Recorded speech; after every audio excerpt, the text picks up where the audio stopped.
Hello ಮಕ್ಕಳೇ, ನಾನು ನಿಮ್ಮ ಕನ್ನಡ ಶಿಕ್ಷಕಿ ವಾಣಿ ಕುಲಕರ್ಣಿ. ಇವತ್ತಿನ ತರಗತಿಗೆ ನಿಮ್ಗೆ ಸ್ವಾಗತವನ್ನ ಬಯಸ್ತಾ ಇದ್ದೀನಿ.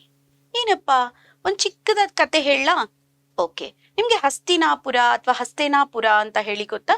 ಹಾ, ಕುರುವಂಶದ ಏನು ರಾಜಧಾನಿ. ಹಾಗಿದ್ರೆ ಯಾರಪ್ಪ ಕುರುವಂಶದವರು? ಪಾಂಡವರು ಮತ್ತು ಕೌರವರು ಅಂತ ಕೇಳಿದೀರಾ? ಹಾ ಮಕ್ಕಳೇ, ಹಾಗಿದ್ರೆ ಪಾಂಡವರ ತಂದೆ ಯಾರು? ಪಾಂಡು ಮಹಾರಾಜ ಅಂತ ಹೇಳಿ. ಅವನ ತಾಯಿ ಯಾರು? ಕುಂತಿ ಮತ್ತು ಮಾದ್ರಿ. ಅಂದ್ರೆ ಪಾಂಡುರಾಜನ್ಗೆ 2 ಜನ ಹೆಂಡತಿಯರಿರ್ತಾರೆ ಅಥವಾ ಪತ್ನಿಯರಿರ್ತಾರೆ. ಅವ್ರಿಗೆ 5 ಜನ ಮಕ್ಳಿರ್ತಾರೆ. ಹಾಗೆ ಇಲ್ಲೇನಾಗುತ್ತೆ ಅಂತ ಹೇಳಿ, ನಮ್ಗೆ ಕೌರವರು ಅಂತ ಹೇಳಿದಾಗ ಅವರ ತಂದೆ ಧೃತರಾಷ್ಟ್ರ ಮತ್ತೆ ತಾಯಿ ಗಾಂಧಾರಿ ಅಂತ ಹೇಳಿ. ಧೃತರಾಷ್ಟ್ರನಿಗೆ ಕಣ್ಣಿರಲ್ಲ, ತಾಯಿ ಗಾಂಧಾರಿ ಕೂಡ ನನ್ ಗಂಡನಿಗೆ ಕಣ್ಣಿಲ್ಲ ಅಂತ ಹೇಳಿ ತಾನು ಕೂಡ ಏನ್ ಮಾಡ್ತಾಳೆ ಅಂತ ಹೇಳಿದ್ರೆ ಕಣ್ಣಿಗೆ ಬಟ್ಟೆಯನ್ನ ಕಟ್ಕೋತಾಳೆ. ಅವರು 101 ಜನ ಇರ್ತಾರೆ. ಅದರಲ್ಲಿ 100 ಜನ ಗಂಡ್ಮಕ್ಳು, ಒಬ್ಳು ಹೆಣ್ಮಗಳು ದುಶ್ಶಲೆ ಅಂತ ಹೇಳಿ. ಹೌದಾ? ಇದಿಷ್ಟು ನಿಮ್ಗೆ ಗೊತ್ತಿರುತ್ತೆ. ಇದು ಏನು, ನಮ್ಮ ಮಹಾಭಾರತದ ಕತೆ ಹೇಳೋಕ್ಕಿಂತ ಮುಂಚೆ ಇದನ್ನ ಸ್ವಲ್ಪ ನಿಮ್ಗೆ ಹೇಳಿದೀನಿ.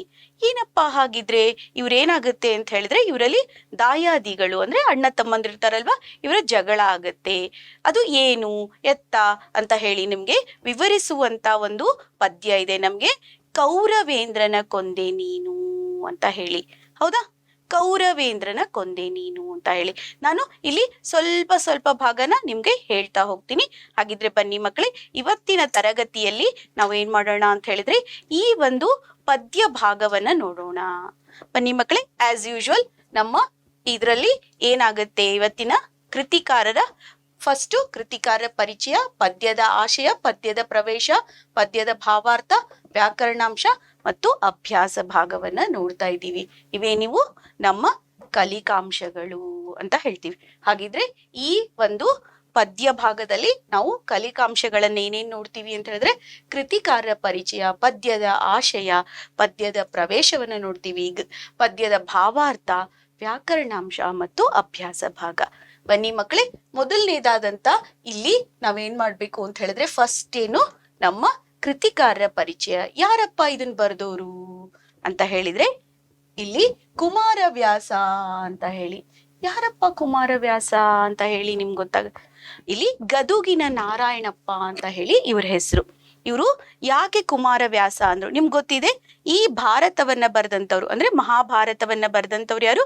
ವ್ಯಾಸರು, ವೇದವ್ಯಾಸರು ಅಂತ ಹೇಳ್ತೀವಿ. ಅವರ ಕುಮಾರ ಅಂದ್ರೆ ಅವರ ಮಗ ಅಂತ ಹೇಳಿ ತಮ್ಮನ್ ತಾವ್ ಹೇಳ್ಕೊಳ್ಳೋದಕ್ಕೆ ಅವ್ರು ಏನ್ ಮಾಡಿದ್ರು, ಕುಮಾರವ್ಯಾಸ ಅಂತ ಹೇಳ್ಕೊಂಡ್ರು. ಆದ್ರೆ ಅವ್ರ ಹೆಸರೇನು? ಗದುಗಿನ ನಾರಾಯಣಪ್ಪ. ನಾರಾಯಣಪ್ಪ ಅನ್ನೋದು ಅವರ ಹೆಸರು. ಯಾವ ಶತಮಾನದಲ್ಲಿದ್ರು ಅವರು? ಇವರು 1430ರಲ್ಲಿದ್ರು. ಮತ್ತೆ ಎಲ್ಲಿದ್ರು ಅಂದ್ರೆ ಗದಗ್ ಅಂತ ಹೇಳಿದೆಲ್ಲ, ಈಗ ಜಿಲ್ಲೆಯಾಗಿದೆ. ಮುಂಚೆ ಅದೇನಾಗಿತ್ತು? ತಾಲೂಕಾಗಿತ್ತು, ಈಗ ಜಿಲ್ಲೆಯಾಗಿದೆ. ಗದಗ್ ಜಿಲ್ಲೆಯ ಕೋಳಿವಾಡ ಅಂತ ಹೇಳಿ ಒಂದು ಗ್ರಾಮ ಬರುತ್ತೆ, ಒಂದ್ ಚಿಕ್ಕ ಹಳ್ಳಿ. ಅಲ್ಲಿ ಇವರು ಗದಗ್ ಪ್ರಾಂತದ ಕೋಳಿವಾಡದವರು. ಪ್ರಾಂತ ಅಂದ್ರೆ ಈಗ ಏನಾಗಿದೆ, ಜಿಲ್ಲೆ ಆಗಿದೆ. ಅದಕ್ಕೆ ನೀವೇನ್ ಮಾಡ್ಬೋದು, ಗದಗ್ ಜಿಲ್ಲೆಯ ಕೋಳಿವಾಡ ಅಂತ ಕೂಡ ಬರಿಬಹುದು ಮಕ್ಕಳೇ. ಮತ್ತು ಇವರು ವೀರನಾರಾಯಣ, ಗದುಗಿನ ವೀರನಾರಾಯಣನ ಭಕ್ತರಾಗಿದ್ರು. ಇವ್ರೇನ್ ಮಾಡ್ತಿದ್ರು ಅಂತ ಹೇಳಿದ್ರೆ, ದಿನಾ ಈ ಒಂದು ಭಾರತವನ್ನ, ಈ ಕರ್ನಾಟಕ ಕಥಾಮಂಜರಿ ಅಥವಾ ಈ ಭಾರತವನ್ನ ಬರಿಬೇಕಾದ್ರೆ ಏನ್ ಮಾಡ್ತಿದ್ರು ಅಂದ್ರೆ, ಡೈಲಿ ಬೆಳಗ್ಗೆ ಬಂದ್ಬಿಟ್ಟು ಅವ್ರು ಏನ್ ಮಾಡ್ತಿದ್ರು, ಒದ್ದೆ ಬಟ್ಟೆಯನ್ನ ಉಟ್ಕೊಂಡು ಏನ್ ಮಾಡ್ತಿದ್ರು, ಸ್ನಾನ ಮಾಡಿ ಬಂದ್ಬಿಟ್ಟು ಒಂದ್ ಕಂಬ ಇತ್ತು ಅಲ್ಲಿ, ಆ ಕಂಬದ ಕೆಳಗಡೆ ಕೂತ್ಕೊಂಡು ಆ ಬಟ್ಟೆ ಆರೋವರೆಗೆ ಮಾತ್ರ ಬರಿತಿದ್ರಂತೆ. ಅದಾದ್ಮೇಲೆ ಬರಿತಾ ಇರ್ಲಿಲ್ವಂತೆ. ಅಂದ್ರೆ ನೋಡಿ, ಯಾವುದೇ ಒಂದು ಕಾವ್ಯ ರಚನೆಯನ್ನು ಕೂಡ ಅವ್ರು ಏನ್ ಮಾಡ್ತಿದ್ರು, ಒಂದು ಯಜ್ಞ ತರ ಮಾಡ್ತಾ ಇದ್ರು. ಅವ್ರೊಂದು ಪೂಜೆ ಅಂತ ಅನ್ಕೋತಾ ಇದ್ರು.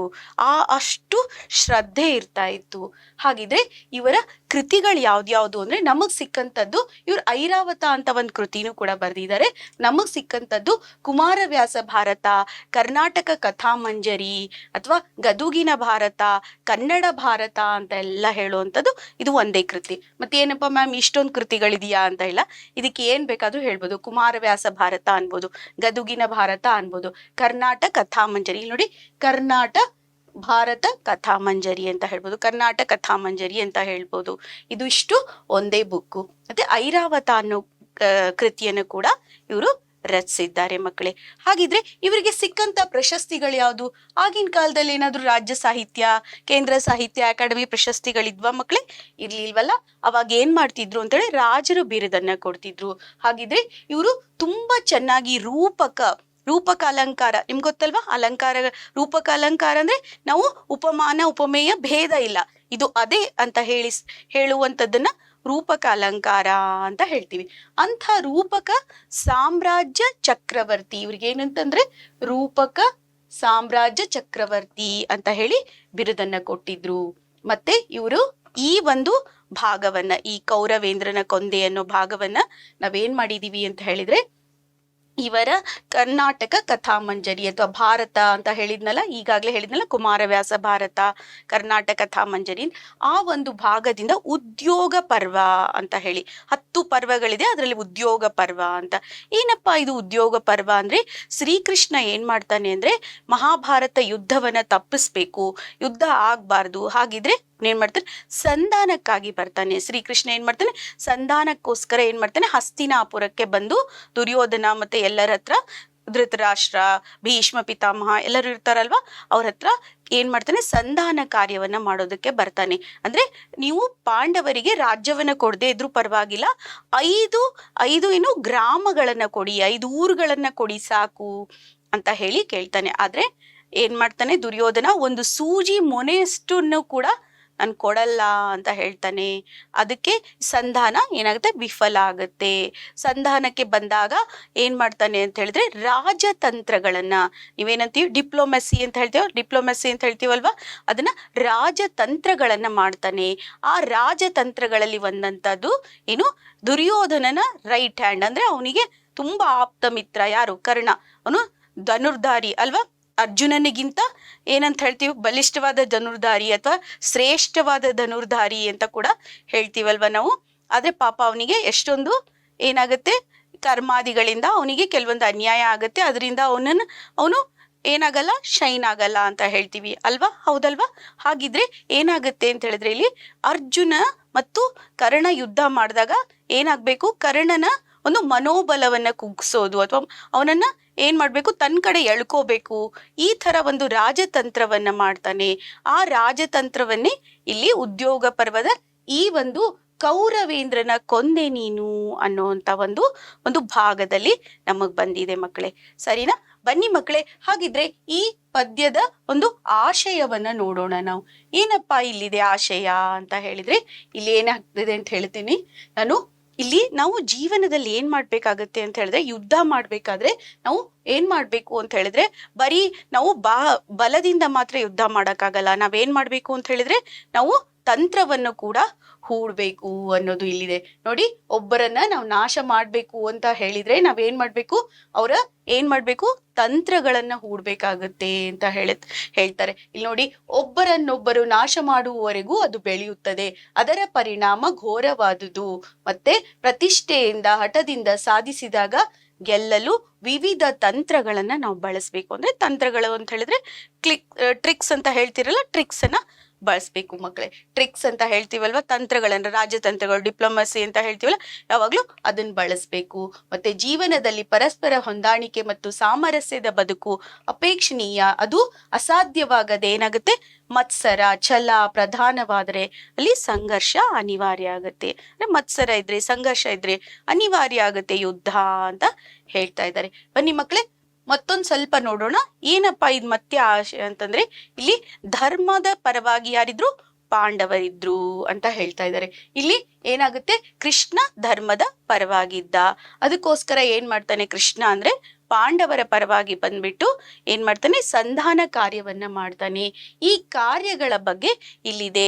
ಮತ್ತೆ ಶತ್ರುಗಳನ್ನ ಶಮನಗೊಳಿಸೋದು ಅವನ್ನ ಸಪ್ರೆಸ್ ಮಾಡೋದು, ಅವರನ್ನ ಹೇಗೆ ಮನೋಬಲದಿಂದ ಸಪ್ರೆಸ್ ಮಾಡೋದು ಅಂತ ಹೇಳ್ತಿಲ್ಲ, ಅದನ್ನೆಲ್ಲ ಮಾಡೋದಕ್ಕೆ ರಾಜತಂತ್ರಗಳನ್ನ ಬಳಸಬೇಕು. ಅದಕ್ಕೆ ಕೃಷ್ಣ ಅಂತೂ ನಿಮ್ಗೆ ಗೊತ್ತಿದೆ, ಭಗವದ್ಗೀತೆ ಬಗ್ಗೆ ನಾನೇನ್ ಹೇಳೋದ್ ಬೇಕಾಗಿಲ್ಲ, ಭಗವದ್ಗೀತೆ ಬಗ್ಗೆ ನಿಮ್ಗೆಲ್ಲರಿಗೂ ಗೊತ್ತೇ ಇರುತ್ತೆ. ಹಾಗಿದ್ರೆ ಬನ್ನಿ ಮಕ್ಕಳೇ, ಇನ್ನೊಂದ್ ಸ್ವಲ್ಪ ನಾವು ಈ ಆಶಯವನ್ನ ಯಾಕೆ ಇದು ಅಷ್ಟೊಂದು ಇಂಪಾರ್ಟೆಂಟ್ ಇದೆ ಈ ಪದ್ಯದಲ್ಲಿ ಅಂತ ಹೇಳ್ತೀನಿ ನೋಡಿ. ಇಲ್ಲಿ ಏನಾಗುತ್ತೆ ಅಂತ ಹೇಳಿದ್ರೆ, ಪಾಂಡವರ ರಕ್ಷಣೆಗೆ ಕೃಷ್ಣ ನಿಲ್ತಾನೆ. ಆದ್ರೆ ಈ ಕಡೆ ಸೈಡಲ್ಲಿ, ಅಪೋಸಿಟ್ ಸೈಡಲ್ಲಿ ಅಂದ್ರೆ ವಿರುದ್ಧ ಸೈಡಲ್ಲಿ ಏನಾಗುತ್ತೆ, ಇಲ್ಲಿ ಕರ್ಣ ಇರ್ತಾನೆ. ನಿಮ್ಗೆ ಗೊತ್ತಿದೆ ಕರ್ಣನ ಬಗ್ಗೆ ನಾನು ಹೇಳೋದ್ ಬೇಕಿಲ್ಲ. ಕುಂತಿ ಏನಾಗುತ್ತೆ ಅಂತ ಹೇಳಿದ್ರೆ ಇನ್ನು ಮದ್ವೆ ಆಗಿರಲ್ಲ. ಅವಾಗ ದುರ್ವಾಸ ಮುನಿ ಅಂತ ಹೇಳಿ ಒಬ್ರು ಮುನಿ ಬಂದಿರ್ತಾರೆ.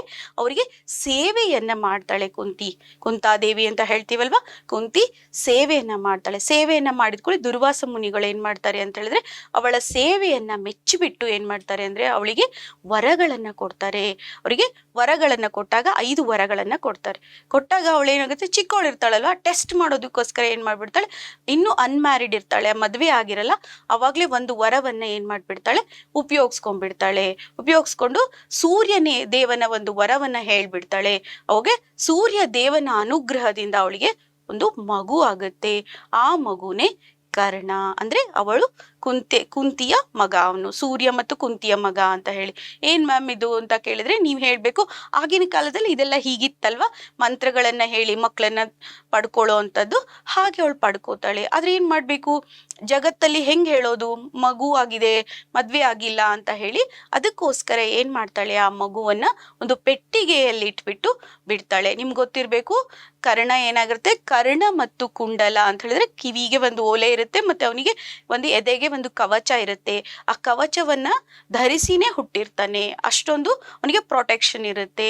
ಹುಡ್ತಾನೆ, ಅವನನ್ನ ನದಿಯಲ್ಲಿ ಬಿಡ್ತಾಳೆ. ಅದು ಹೋಗಿ ಯಾರೋ ಒಬ್ರು ಅಂಬಿಗ ಅಂತ ಇರ್ತಾರಲ್ವಾ, ನದಿ ಈ ದೋಣಿಯನ್ನ ಇದ್ ಮಾಡ್ತಾ ಇರ್ತಾರಲ್ವಾ, ಅವರ ಒಂದು ಕೈಗೆ ಈ ಮಗು ಸಿಗುತ್ತೆ. ಅವರಿಗೆ ಪಾಪ ಆ ದಂಪತಿಗಳಿಗೆ ಮಕ್ಕಳಾಗಿರಲ್ಲ. ಅದಕ್ಕೆ ಈ ಕರ್ಣನನ್ನೇ ಅವ್ರು ಏನ್ ಮಾಡ್ತಾರೆ, ತಮ್ಮ ಮಗು ಅಂತ ಹೇಳಿ ಅವರು ಬೆಳೆಸ್ತಾ ಹೋಗ್ತಾರೆ. ಅವಾಗ ಕರ್ಣ ದೊಡ್ಡವನಾಗ್ತಾನೆ. ನಿಮ್ಗೆ ಗೊತ್ತಿದೆ, ಅವನು ಏನ್ ಮಾಡ್ತಾನೆ, ದ್ರೋಣಾಚಾರ್ಯರ ಹತ್ರ ಹೋಗ್ಬಿಟ್ಟು ನನಗೆ ವಿದ್ಯೆಯನ್ನ ಕಲಿಸಿ ಅಂತ ಕೇಳ್ತಾನೆ. ಆದ್ರೆ ದ್ರೋಣಾಚಾರ್ಯರು ಹೇಳ್ತಾರೆ, ನಾನು ಬರೀ ರಾಜಕುಮಾರರಿಗೆ, ಕ್ಷತ್ರಿಯರಿಗೆ ಮಾತ್ರ ವಿದ್ಯೆಯನ್ನ ಹೇಳ್ಕೊಡ್ತೀನಿ ಅಂತ ಹೇಳ್ತಾರೆ.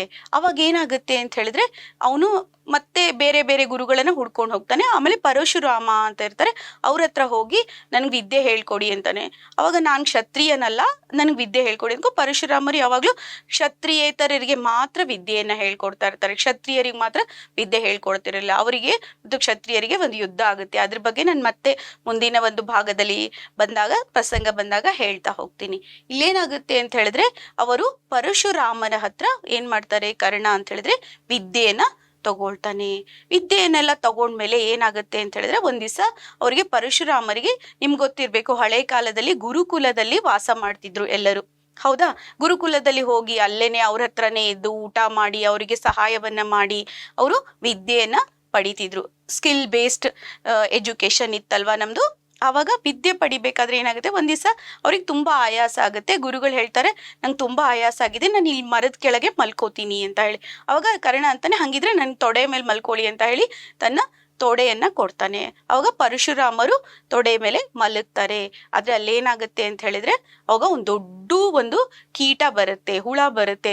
ಬಂದ್ಬಿಟ್ಟು ಏನ್ ಮಾಡುತ್ತೆ, ಅದು ಕರ್ಣನ ತೊಡೆಯನ್ನ ಕಚ್ಚಕ್ ಶುರು ಮಾಡಿದ ತಕ್ಷಣ ಅವನಿಗೆ ತುಂಬಾ ನೋವಾದ್ರೂ ಕೂಡ ತಡ್ಕೊಡ್ತಾನೆ. ಆಮೇಲೆ ರಕ್ತ ಬರೆಯೋಕ್ ಶುರು ಆಗುತ್ತೆ. ರಕ್ತ ಎಲ್ಲ ಹರಿದು ಅದೇನಾಗುತ್ತೆ ಅಂದ್ರೆ ಪರಶುರಾಮರ ಒಂದು ಬೆನ್ನಿಗೆ, ಅವರ ಒಂದು ದೇಹಕ್ಕೆ ತಾಗುತ್ತೆ. ಅವರಿಗೆ ಅವಾಗ ಅನುಭವ ಆಗುತ್ತೆ, ಏನೋ ಅಂಟ್ತಾ ಇದೆ ಅಂತ ಹೇಳಿ. ಅವಾಗ ಎದ್ದು ನೋಡ್ತಾರೆ, ಅಷ್ಟೊಂದು ರಕ್ತ ಬರ್ತಾ ಇರುತ್ತೆ. ರಕ್ತ ಬಂದ ತಕ್ಷಣ ಏನ್ ಮಾಡ್ತಾರೆ ಅಂತ ಹೇಳಿದ್ರೆ ಅವರು, ನೀನು ನಿಜ ಹೇಳು, ನೀನ್ ಕ್ಷತ್ರಿಯೇತರನಾ ಅಂತ ಹೇಳಿ. ಇಲ್ಲ ನಾನು ಕ್ಷತ್ರಿಯೇತರ ಇಲ್ಲ, ನೀನಿಷ್ಟು ಸಹನೆಯ ಗುಣ ನೋಡಿದ್ರೆ ನೀನ್ ಕ್ಷತ್ರಿಯನೇ ಇರ್ಬೇಕು ಅಂತ ಹೇಳಿ ಅವ್ರೇನ್ ಮಾಡ್ತಾರೆ, ನಾನು ಕಲ್ಸಿರೋ ವಿದ್ಯೆ ಎಲ್ಲ ಇದೆಯಲ್ಲ, ನಿಂಗೆ ಯಾವಾಗ ಬೇಕಾಗತ್ತೆ, ಟೈಮಿಗೆ ಬೇಕಾದಾಗ ಅದು ನೆನಪಿಗೆ ಬರದೇ ಇರ್ಲಿ ಅಂತ ಹೇಳಿ ಪಾಪ ಶಾಪವನ್ನ ಕೊಟ್ಟು ಬಿಡ್ತಾರೆ. ನೋಡಿ, ಕರ್ಣನಿಗೆ ಪಾಪ ಅಲ್ಲಿ ಕೂಡ ಶಾಪ ಸಿಗುತ್ತೆ. ಹೌದಲ್ವಾ ಮಕ್ಕಳೇ? ಹಾಗಿದ್ರೆ ಈ ಒಂದು ಗದ್ಯದ ಪ್ರವೇಶವನ್ನ ಮಾಡೋಣ ಬನ್ನಿ ಮಕ್ಕಳೇ. ಏನಪ್ಪಾ ಗದ್ಯದ ಪ್ರವೇಶ ಅಂತ ಹೇಳಿದ್ರೆ, ನಿಮಗ್ ಗೊತ್ತಿದೆ, ಈ ಗದ್ಯವನ್ನ ಬರೆದಂತವರು ನಮ್ಮ ಕುಮಾರವ್ಯಾಸ. ಆದ್ರೆ ಇದನ್ನ ಸಂಸ್ಕೃತದಲ್ಲಿ ಬರೆದಂತವ್ರು ಯಾರು ಅಂತ ಹೇಳಿದ್ರೆ ವೇದವ್ಯಾಸರು ಏನ್ ಮಾಡ್ತಾರೆ, ಹೇಳ್ತಾ ಹೋಗ್ತಾರೆ. ಗಣೇಶ ಏನ್ ಮಾಡ್ತಾರೆ, ಬರಿತಾ ಹೋಗ್ತಾರೆ. ಗಣೇಶ ಹೇಳಿರ್ತಾರೆ, ನೀವೆಲ್ಲೂ ನನ್ಗೆ ಬೋರ್ ಆಗದೆ ಇರೋ ತರ ನೀವು ಹೇಳ್ತಾನೆ ಹೋಗ್ಬೇಕು, ನಿಲ್ಲಿಸ್ಬಾರ್ದು ಅಂತ ಹೇಳಿರ್ತಾರೆ. ಹಾಗೇನೆ ಗಣೇಶ ಏನ್ ಮಾಡ್ತಾರೆ, ಬರಿತಾ ಹೋಗ್ತಾರೆ. ವೇದವ್ಯಾಸರು ಹೇಳ್ತಾ ಹೋಗ್ತಾರೆ. ಮಕ್ಕಳೇ, ಹಾಗಿದ್ರೆ ಪದ್ಯದ ಪ್ರವೇಶವನ್ನ ಮಾಡೋಣ. ನಿಮಗ್ ಗೊತ್ತಿದೆ ಮಕ್ಕಳೇ, ಈ ಒಂದು ಪದ್ಯ ಭಾಗವನ್ನ ಅಂದ್ರೆ ಗದ್ಯ ಭಾಗವನ್ನ ಬರೆದಂತವ್ರು, ಪದ್ಯ ಭಾಗವನ್ನ ಬರೆದಂತವ್ರು ಯಾರು? ಹೌದಾ, ಇದು ಗದ್ಯನಾ ಪದ್ಯನಾ? ಪದ್ಯ ಅಲ್ವಾ? ಹಾ, ಪದ್ಯ ಭಾಗವನ್ನ ಬರೆದಂತವ್ರು ಕುಮಾರವ್ಯಾಸ. ಇದು ಭಾಮಿನಿ ಷಟ್ಪದಿಯಲ್ಲಿ, ಷಟ್ಪದಿಯಲ್ಲಿದೆ ಮಕ್ಕಳೇ. 6 ಸಾಲಿನ ಪದ್ಯಕ್ಕೆ ಷಟ್ಪದಿ ಅಂತ ಹೇಳ್ತೀವಿ. ಇದನ್ನ ಕನ್ನಡದಲ್ಲಿ ಬರೆದಂತವ್ರು ಕುಮಾರವ್ಯಾಸ. ಹಾಗಿದ್ರೆ ಸಂಸ್ಕೃತದಲ್ಲಿ ಬರೆದಂತವ್ರು ಯಾರು? ವೇದವ್ಯಾಸರು. ಅವ್ರು ಏನ್ ಮಾಡಿದ್ರು ಅಂತ ಹೇಳಿದ್ರೆ, ಅವ್ರು ಬರದ್ರ ಅಂತ ಕೇಳಿದ್ರೆ ಇಲ್ಲ, ಅವ್ರು ಹೇಳಿದ್ರು ಗಣೇಶ ಏನ್ ಮಾಡ್ದ, ಬರ್ದ ಅಂತ ಹೇಳ್ತಾರೆ. ಗಣೇಶ ಏನಂತ ಹೇಳಿರ್ತಾನೆ ಅಂತ ಹೇಳಿದ್ರೆ ವೇದವ್ಯಾಸರಿಗೆ, ನೀವು ಎಲ್ಲೂ ನಿಲ್ಲಿಸಬಾರ್ದು, ಸ್ವಾರಸ್ಯಕರವಾಗಿ ಹೇಳ್ಬೇಕು, ನಾನು ಬರಿತಾ ಹೋಗ್ತೀನಿ ಅಂತ ಹೇಳ್ತಾನೆ. ನಿಲ್ಲಿಸಲ್ಲ, ಹಾಗೇನೆ ಹೇಳ್ತಾ ಹೋಗ್ತಾರೆ ಅಂತ ಬರುತ್ತೆ. ಹಾಗಿದ್ರೆ ಇಲ್ಲಿ ಮಹಾಭಾರತದಲ್ಲಿ ಏನಿಲ್ಲ? ಎಲ್ಲ ಇದೆ ಇದ್ರಲ್ಲಿ. ಉತ್ತಮ ಗುಣಗಳನ್ನ ಅಳವಡಿಸ್ಕೊಳ್ಳೋದಿದೆ, ದ್ವೇಷ ಅಸೂಯೆಗಳಿಂದ ಏನಾಗುತ್ತೆ, ನಮ್ ಕುಲ ನಾಶ ಆಗುತ್ತೆ ಅಂತ ಇದೆ, ನಮ್ಮ ಹಿರಿಯರ ಒಂದು ಏನಾಗುತ್ತೆ ಆಶಯನೂ ಕೂಡ ನಾಶ ಆಗುತ್ತೆ ಅಂತ ಹೇಳಿದೆ. ಹೌದಲ್ವಾ? ದಾಯಾದಿಗಳ ಚೆನ್ನಾಗಿರ್ಬೇಕು ನೋಡಿ. ಪಾಂಡವರು ಏನ್ ಮಾಡ್ತಾರೆ, ಅಣ್ಣ ತಮ್ಮಂದ್ರು ಎಷ್ಟು ಚೆನ್ನಾಗಿರ್ತಾರೆ. ಕೌರವರು ಕೂಡ ಅಣ್ಣ ತಮ್ಮಂದ್ರು ಚೆನ್ನಾಗಿರ್ತಾರೆ. ದಾಯಾದಿಗಳಲ್ಲಿ ಏನಾಗುತ್ತೆ, ಅವರಲ್ಲಿ ಭಿನ್ನಾಭಿಪ್ರಾಯ ಬರುತ್ತೆ ಅಲ್ವಾ? ಹೌದಲ್ವಾ? ಮತ್ತೆ ಕೃಷ್ಣನ ರಾಜತಂತ್ರ ಗುಣಗಳು ಆಗ್ಲಿ, ಕರ್ಣನ ಗುಣಗಳಾಗ್ಲಿ ಇಲ್ಲಿ, ಆಮೇಲೆ ದ್ರೌಪದಿಯ ಗುಣಗಳಾಗ್ಲಿ, ಎಷ್ಟೊಂದು ಎಲ್ಲ ವಿಷಯಗಳು ಬರುತ್ತೆ. ಹಾಗಾಗಿ ಮಹಾಭಾರತದಲ್ಲಿ ಇಲ್ದೇ ಇರುವಂತ ಯಾವುದೇ ರಸಗಳಿಲ್ಲ ಅಂತ ಹೇಳ್ತಾರೆ. ಅಂದ್ರೆ ನಿಮ್ಗೆ ಗೊತ್ತಲ್ವಾ ನಮ್ಮ ಎಷ್ಟು ರಸಗಳಿದೆ ಅಂತ ಗೊತ್ತಲ್ವಾ? ಹಾ, ಎಲ್ಲ ರಸಗಳಿದೆ ಅಂತಂದ್ರೆ ಕರುಣಾರಸ, ವೀರರಸ ಆಗ್ಲಿ, ಎಲ್ಲ ರಸಗಳಿದೆ ಅಂತ ಹೇಳ್ತಾರೆ. ಹಾಗಿದ್ರೆ ಮಕ್ಕಳೇ, ಈ ಒಂದು ಪದ್ಯದಲ್ಲಿ ಮತ್ತೇನಿದೆಯಪ್ಪ ಈ ಪದ್ಯ ಭಾಗದಲ್ಲಿ ಅಂತ ಹೇಳಿದ್ರೆ, ನಮ್ಮ ಕೊಟ್ಟಂತ ಪದ್ಯ ಭಾಗ ಏನಿದೆ ಅಲ್ವಾ, ಇದು ಉದ್ಯೋಗ ಪರ್ವದಲ್ಲಿದೆ. ಇದೇನಾಗಿದೆ ಅಂದ್ರೆ, ಶ್ರೀಕೃಷ್ಣ ಏನ್ ಮಾಡ್ತಾನೆ ಅಂದ್ರೆ ದುರ್ಯೋಧನನ ಹತ್ರ ಹೋಗ್ಬಿಟ್ಟು ಹೇಳ್ತಾನೆ, ಅವನ ಮನವೊಲಿಸ್ತಾನೆ, ಯುದ್ಧವನ್ನ ತಪ್ಪಿಸ್ಬೇಕು ಅಂತ ಮಾಡುವಂತ ಎಲ್ಲ ಒಂದು ಕಾರ್ಯಗಳು, ಅಂದ್ರೆ ಯುದ್ಧ ಮಾಡೋದು ಬೇಡ ಅಂತ ಹೇಳ್ತಾನೆ. ಆದ್ರೆ ದುರ್ಯೋಧನ ಕೇಳೋದೇ ಇಲ್ಲ. ಆ ಎಲ್ಲ ವಿಷಯಗಳು ಈ ನಮ್ಮ ಒಂದು ಪದ್ಯ ಭಾಗದಲ್ಲಿ, ಅಂದ್ರೆ ನಮ್ಗೆ ಕೊಟ್ಟಿದ್ದದ್ದು ಸ್ವಲ್ಪ ಲಿಮಿಟೆಡ್ ಇದೆ, ಸ್ವಲ್ಪನೇ ಇದೆ, 10 ಪ್ಯಾರಾಗ್ರಾಫ್ ಇದೆ. ಆ 10ರಲ್ಲಿ ಕರ್ಣನ ಬಗ್ಗೆ ಬರುತ್ತೆ. ಏನಪ್ಪಾ ಬರುತ್ತೆ ಅಂತ ಹೇಳಿದ್ರೆ, ಕೃಷ್ಣ ಏನ್ ಮಾಡ್ತಾನೆ ಅಂತ ಹೇಳಿದ್ರೆ, ಉದ್ಯೋಗ ಪರ್ವದಲ್ಲಿ ನಿಮ್ಗೆ ಹೇಳಿದ್ದೆ ಸಂಧಾನಕ್ಕೆ ಹೋಗ್ತಾನೆ ಅಂತ ಹೇಳಿ. ಸಂಧಾನಕ್ಕೆ ಹೋಗಿ ಏನ್ ಮಾಡ್ತಾನೆ ಅಂತ ಹೇಳಿದ್ರೆ, ದುರ್ಯೋಧನನ ಹತ್ರ ಮಾತಾಡ್ತಾನೆ. ದುರ್ಯೋಧನ ಇಲ್ಲ, ಯುದ್ಧನೇ ಅಂತ ಹೇಳ್ತಾನೆ. ಅವಾಗ ಯುದ್ಧ ಅಂತ ಹೇಳಿದಾಗ ಏನಾಗುತ್ತೆ ಅಂತ ಹೇಳಿದ್ರೆ, ಅಲ್ಲಿ ಅವ್ರೇನ್ ಮಾಡ್ತಾರೆ ಅಂತ ಹೇಳಿದ್ರೆ, ಯಾರನ್ನ ನೋಡ್ಬೇಕು, ಯಾರನ್ನ ನಾವು ನಮ್ ಕಡೆ ಹೇಳ್ಕೋಬೇಕು ಅಂತ ಗೊತ್ತಾಗತ್ತಲ್ವಾ ರಾಜತಂತ್ರಗಳು. ಅವಾಗ ಕೃಷ್ಣ ಏನ್ ಮಾಡ್ತಾನೆ, ಹೋಗ್ತಾ ಇರ್ಬೇಕಾದ್ರೆ ಕರ್ಣನ ಬಗ್ಗೆ ಅವನಿಗೆ ಏನಾಗುತ್ತೆ ಅಂತ ಹೇಳಿದ್ರೆ ಆಲೋಚನೆ ಬರುತ್ತೆ. ಕರ್ಣನ ಒಂದು ಜನ್ಮ ವೃತ್ತಾಂತ ಅವನಿಗೆ ಗೊತ್ತಿರಲ್ಲ, ಅವನ್ ಹೇಗಿದ್ದಾನೆ, ಯಾರ ಮಗ ಅಂತ ಹೇಳಿ. ಆ ಜನ್ಮ ವೃತ್ತಾಂತವನ್ನ ಹೇಳಿ ಅವನನ್ನ ನಮ್ ಕಡೆ ಎಳ್ಕೋಬಹುದು ಅನ್ನುವಂತ ಒಂದು ಈ ತಂತ್ರವನ್ನ ಇಲ್ಲಿ ಕೊಟ್ಟಿದ್ದಾರೆ. ಆ ಜನ್ಮ ವೃತ್ತಾಂತವನ್ನ ಹೇಳಿದಾಗ ಏನಾಗುತ್ತೆ, ಕರ್ಣನಿಗೆ ಹೇಳಿದಾಗ ಅವನು ದುರ್ಯೋಧನನ ಏನಾಗುತ್ತೆ, ಅವನ್ನ ಸ್ಟ್ರಾಂಗ್ ಇರ್ತಾನಲ್ವಾ, ಕರ್ಣ ಇದ್ದದಕ್ಕೆ ಅವ್ನು ಸ್ಟ್ರಾಂಗ್ ಇರೋದು, ಕರ್ಣ ಈ ಕಡೆ ಹೇಳ್ಕೊಂಡ್ರಾಯ್ತು ಅಂತ ಹೇಳಿರೋದು ಈ ಒಂದು ಪದ್ಯ ಭಾಗದಲ್ಲಿ ಬರುತ್ತೆ ಮಕ್ಕಳೇ. ಹಾಗಿದ್ರೆ ಬನ್ನಿ ಮಕ್ಕಳೇ, ನಾವು ಈ ಪದ್ಯ ಭಾಗವನ್ನ ನೋಡೋಣ. ಏನು ಅಂತ ಹೇಳಿದ್ರೆ, ಈ ಪದ್ಯ ಭಾಗದಲ್ಲಿ ನಮಗೆ ಒಂದೇ ನಿಮಿಷ ಮಕ್ಕಳೇ, ಇಲ್ಲಿ ನೋಡಿ, ಇಲ್ಲಿ ಏನಾಗಿದೆ ಅಂತ ಹೇಳಿದ್ರೆ, ಇಲ್ಲಿ ಬರುವಂತ ಎಲ್ಲ ವಿಷಯಗಳನ್ನ ಹೇಳಿದ್ನಲ್ಲ, ಮತ್ತೊಮ್ಮೆ ಇಲ್ಲಿ ಮತ್ತೆ ಹೇಳ್ತಾ ಇದ್ದೀನಿ ನೋಡಿ. ಇಲ್ಲಿ ಏನಾಗಿದೆ ಅಂದ್ರೆ, ದುರ್ಯೋಧನನು ಅನ್ಯಾಯ ಮಾಡ್ತಾನೆ. ಯಾರಿಗೆ? ಪಾಂಡವರಿಗೆ. ಆ ಅನ್ಯಾಯವನ್ನ ತಪ್ಪಿಸೋದಕ್ಕೋಸ್ಕರ ಕೃಷ್ಣ ಏನ್ ಮಾಡ್ತಾನೆ, ಸಂಧಾನಕ್ಕೆ ಬರ್ತಾನೆ. ಆದ್ರೆ ಇಲ್ಲಿ ಏನಾಗುತ್ತೆ ಅಂದ್ರೆ, ಆ ಸಂಧಾನ ವಿಫಲ ಆಗಿ ಮಹಾಭಾರತ ಯುದ್ಧ ಖಚಿತ ಆಗುತ್ತೆ ಅನ್ನೋದು ಈ ಪದ್ಯ ಭಾಗದಲ್ಲಿ ಬರುತ್ತೆ. ಇಲ್ಲಿ ಮುಂದೆ ಏನಾಗುತ್ತೆ ಅಂತ ಹೇಳಿದ್ರೆ ಮಕ್ಕಳೇ, ಇಲ್ಲಿ ಕರ್ಣ ಮತ್ತು ಕೃಷ್ಣನ ಸಂಭಾಷಣೆ ಇರೋದು ಈ ಪದ್ಯದಲ್ಲಿ ನಮಗೆ ಕೊಟ್ಟಿದ್ದಾರೆ. ಕರ್ಣ ಮತ್ತು ಕೃಷ್ಣನ ಸಂಭಾಷಣೆ. ಕರ್ಣ ಏನ್ ಮಾಡ್ತಾನೆ ಅಂತ ಹೇಳಿದ್ರೆ, ಹಿಂಗ್ ನಡ್ಕೊಂಡು ಹೋಗ್ತಾ ಇರ್ತಾನೆ, ಕೃಷ್ಣ ರಥದಲ್ಲಿ ಹೋಗ್ತಾ ಇರ್ತಾನೆ. ಅವಾಗ ನಮ್ಮ ಈ ಒಂದು ಪದ್ಯ ಭಾಗ ಪ್ರಾರಂಭ ಆಗುತ್ತೆ ಮಕ್ಕಳೇ. ಇಲ್ಲಿ ನೋಡಿ, ಇನ ತನುಜನ ಕೂಡೆ, ಒಂದೇ ನಿಮಿಷ ಮಕ್ಕಳೇ, ನನಗೆ 1 ನಿಮಿಷ ಕಾಲಾವಕಾಶ ಕೊಡಿ. ಇಲ್ಲೇನಾಗಿದೆ ಅಂತ ಹೇಳಿದ್ರೆ ಮಕ್ಕಳೇ ನೋಡಿ, ಇನ ತನುಜನ ಕೂಡೆ ಮೈದುನತನದ, ನೋಡಿ, ಮೈದುನತನದ ಸರಸವನೆಸಗಿ ರಥದೊಳು ಧನುಜರಿಪು ಬರಸೆಳೆದು ಕುಳ್ಳಿರಿಸಿದನು ಪೀಠದಲ್ಲಿ ಯನಗೆ ನಿಮ್ಮಡಿಗಳಲ್ಲಿ ಸಮಸೆ ವನೆಯೇ ದೇವ ಮುರಾರಿ ಎಂಜುವೆ ನೆನಲು ತೊಡೆ ಸೋಂಕಿನಲಿ ಸಾರಿದು ಶೌರಿಯಂತೆಂದ ಅಂತ ಹೇಳಿ ನಮ್ಗೆ ಬರುವಂತ ಮೊದಲನೇ ಒಂದು ನುಡಿ ಅಂತ ಹೇಳ್ತೀವಿ, ಮೊದಲನೇ ಭಾಗ ಅಂತ ತಿಳ್ಕೊಳ್ಳಿ. ಇಲ್ಲಿ ಏನಾಗುತ್ತೆ, ಇನ ತನುಜ, ಇನ ಅಂದ್ರೆ ಸೂರ್ಯ, ತನುಜ ಅಂತ ಹೇಳಿದ್ರೆ ಅವನ ಮಗ, ಇನನ ಮಗ, ಇನನ ಮಗ ಅಂತ. ಇನ ಅಂದ್ರೆ ಸೂರ್ಯ, ಸೂರ್ಯನ ಮಗ ಯಾರು? ಕರ್ಣ. ಅವನ ಹತ್ರ ಮೈದುನತನ, ಮೈದುನತನ ಅಂತ ಹೇಳಿದ್ರೆ ಇಲ್ಲೇನಾಗುತ್ತೆ, ಭಾವ ಮೈದುನ ಅಂತ ಹೇಳ್ತಾರಲ್ವಾ. ಈ ಸೋದರತ್ತೆ ಮಕ್ಕಳೆಲ್ಲ ಇರ್ತಾರಲ್ವಾ, ಯಾಕಪ್ಪ ಹಂಗಾಯ್ತು ಅಂತ ಹೇಳಿದ್ರೆ ಇಲ್ಲಿ ಕೃಷ್ಣನ ಸೋದರತ್ತೆ ಯಾರಾಗಿರ್ತಾರೆ? ಕುಂತಿ ಆಗಿರ್ತಾಳೆ. ಕುಂತಿ ಕೃಷ್ಣನ ಸೋದರತ್ತೆಯಾಗಿರ್ತಾಳೆ. ಅದ್ರ ಬಗ್ಗೆ ನಮ್ಮ ಮತ್ತೆ ಮುಂದಿನ ಭಾಗದಲ್ಲಿ ಹೇಳ್ತಾ ಹೋಗ್ತೀನಿ. ಇಲ್ಲಿ ಮೈದುನತನ ಅಂತ ಹೇಳಿದಾಗ ಅವನು ಸೋದರತ್ತೆಯ ಮಗ ಆಗಿರ್ತಾನೆ. ಅವನಿಗೆ ಗೊತ್ತಿರುತ್ತಲ್ವಾ ಕೃಷ್ಣನಿಗೆ ಕರ್ಣ ಯಾರ ಮಗ ಅಂತ ಹೇಳಿ. ಅದಕ್ಕೆ ಆ ಒಂದು ಸರಸದಲ್ಲಿ, ಆ ಒಂದು ಸಲಿಗೆಯಲ್ಲಿ ಏನ್ ಮಾಡ್ತಾನೆ ಅಂತ ಹೇಳಿದ್ರೆ, ಇಲ್ಲಿ ಕರ್ಣನನ್ನ ರಥದೊಳಗೆ ಹಿಂಗೆ ಬಾ ಅಂತ ಹೇಳಿ ಹೇಳ್ತಾನೆ. ಯಾರು? ಧನುಜ ರಿಪು. ಧನು ಅಂದ್ರೆ ಇಲ್ಲಿ ರಾಕ್ಷಸ, ಧನುಜ, ರಿಪು ಅಂದ್ರೆ ಶತ್ರು, ರಾಕ್ಷಸರಿಗೆ ಶತ್ರು ಯಾರು? ಕೃಷ್ಣ. ವಿಷ್ಣು ಅಂತ ಹೇಳ್ತೀವಿ, ವಿಷ್ಣುನ ಇನ್ನೊಂದು ಅವತಾರ ಕೃಷ್ಣ. ಧನುಜ ರಿಪು ಬರಸೆಳೆದು ಅಂದ್ರೆ ಅವನನ್ನ ಒಳಗಡೆ ಕರೆದು ಅವನನ್ನ ಕುಳ್ಳಿರಿಸ್ಕೋತಾನೆ, ಅವನನ್ನ ಕೂಳಿಸ್ಕೋತಾನೆ. ಎಲ್ಲಿ? ರಥದಲ್ಲಿ. ಎಲ್ಲಿ? ರಥದ ತಮ್ಮ ಪೀಠ ಇರುತ್ತಲ್ಲ, ಆ ಪೀಠದಲ್ಲಿ ಅವನ ಪಕ್ಕದಲ್ಲೇ ಕೂರ್ಸ್ಕೋತಾನೆ. ಹೆಂಗೆ ಕೂರ್ಸ್ಕೋತಾನೆ ಅಂತ ಹೇಳಿದ್ರೆ, ಅವನ ತೊಡೆಗೆ ತೊಡೆ ತಾಕೋತರ ಅಷ್ಟು ಹತ್ರದಲ್ಲಿ ಕೂರ್ಸ್ಕೋತಾನೆ. ಆದ್ರೆ ಇಲ್ಲಿ ಕೃಷ್ಣ ಹಾಕಿ ಕೂರ್ಸ್ಕೊಂಡಾಗ ಅವನಿಗೆ ಏನನ್ನಿಸ್ತೆ, ಕರ್ಣನಿಗೆ, ನನಗೆ ನಿಮ್ಮ ಅಡಿಗಳಲ್ಲಿ, ನನಗೆ ನಿಮ್ಮ ಹತ್ರ ಸಮನಾಗಿ ಕೂತ್ಕೊಳ್ಳುವಂಥದ್ದಿದ್ಯಾ ಅಂತ ಕೇಳ್ತಾನೆ. ದೇವ ಮುರಾರಿ, ಮುರರು ಅಂದ್ರೆ ರಾಕ್ಷಸರು, ಅವ್ರಿಗೆ ಅರಿ ಅಂದ್ರೆ ಯಾರು? ದೇವತೆಗಳು. ದೇವತೆಗಳ ಅಧಿಪತಿ ಯಾರು? ವಿಷ್ಣು. ವಿಷ್ಣುವಿನ ಇನ್ನೊಂದು ಅವತಾರ ಕೃಷ್ಣ. ಮುರಾರಿ ಅಂತ ಹೇಳಿದ್ರೆ ಕೃಷ್ಣ ಅಂತ ಹೇಳಿ. ಮುರಾರಿ ಅಂಜುವೆ ನೆನಲು, ಅವನಿಗೆ ಒಂಥರ ಭಯ ಆಗ್ತಾ ಇದೆ, ಒಂಥರ ಸಂಕೋಚ ಅನಿಸ್ತಾ ಇದೆ. ಯಾಕಂದ್ರೆ ಏನಪ್ಪ ಕೃಷ್ಣ ಎಲ್ಲಿ, ನಾನೆಲ್ಲಿ ಅಂತ ಹಿಂಗ್ ಅನ್ಕೊಂಡಿರ್ತಾರಲ್ವಾ.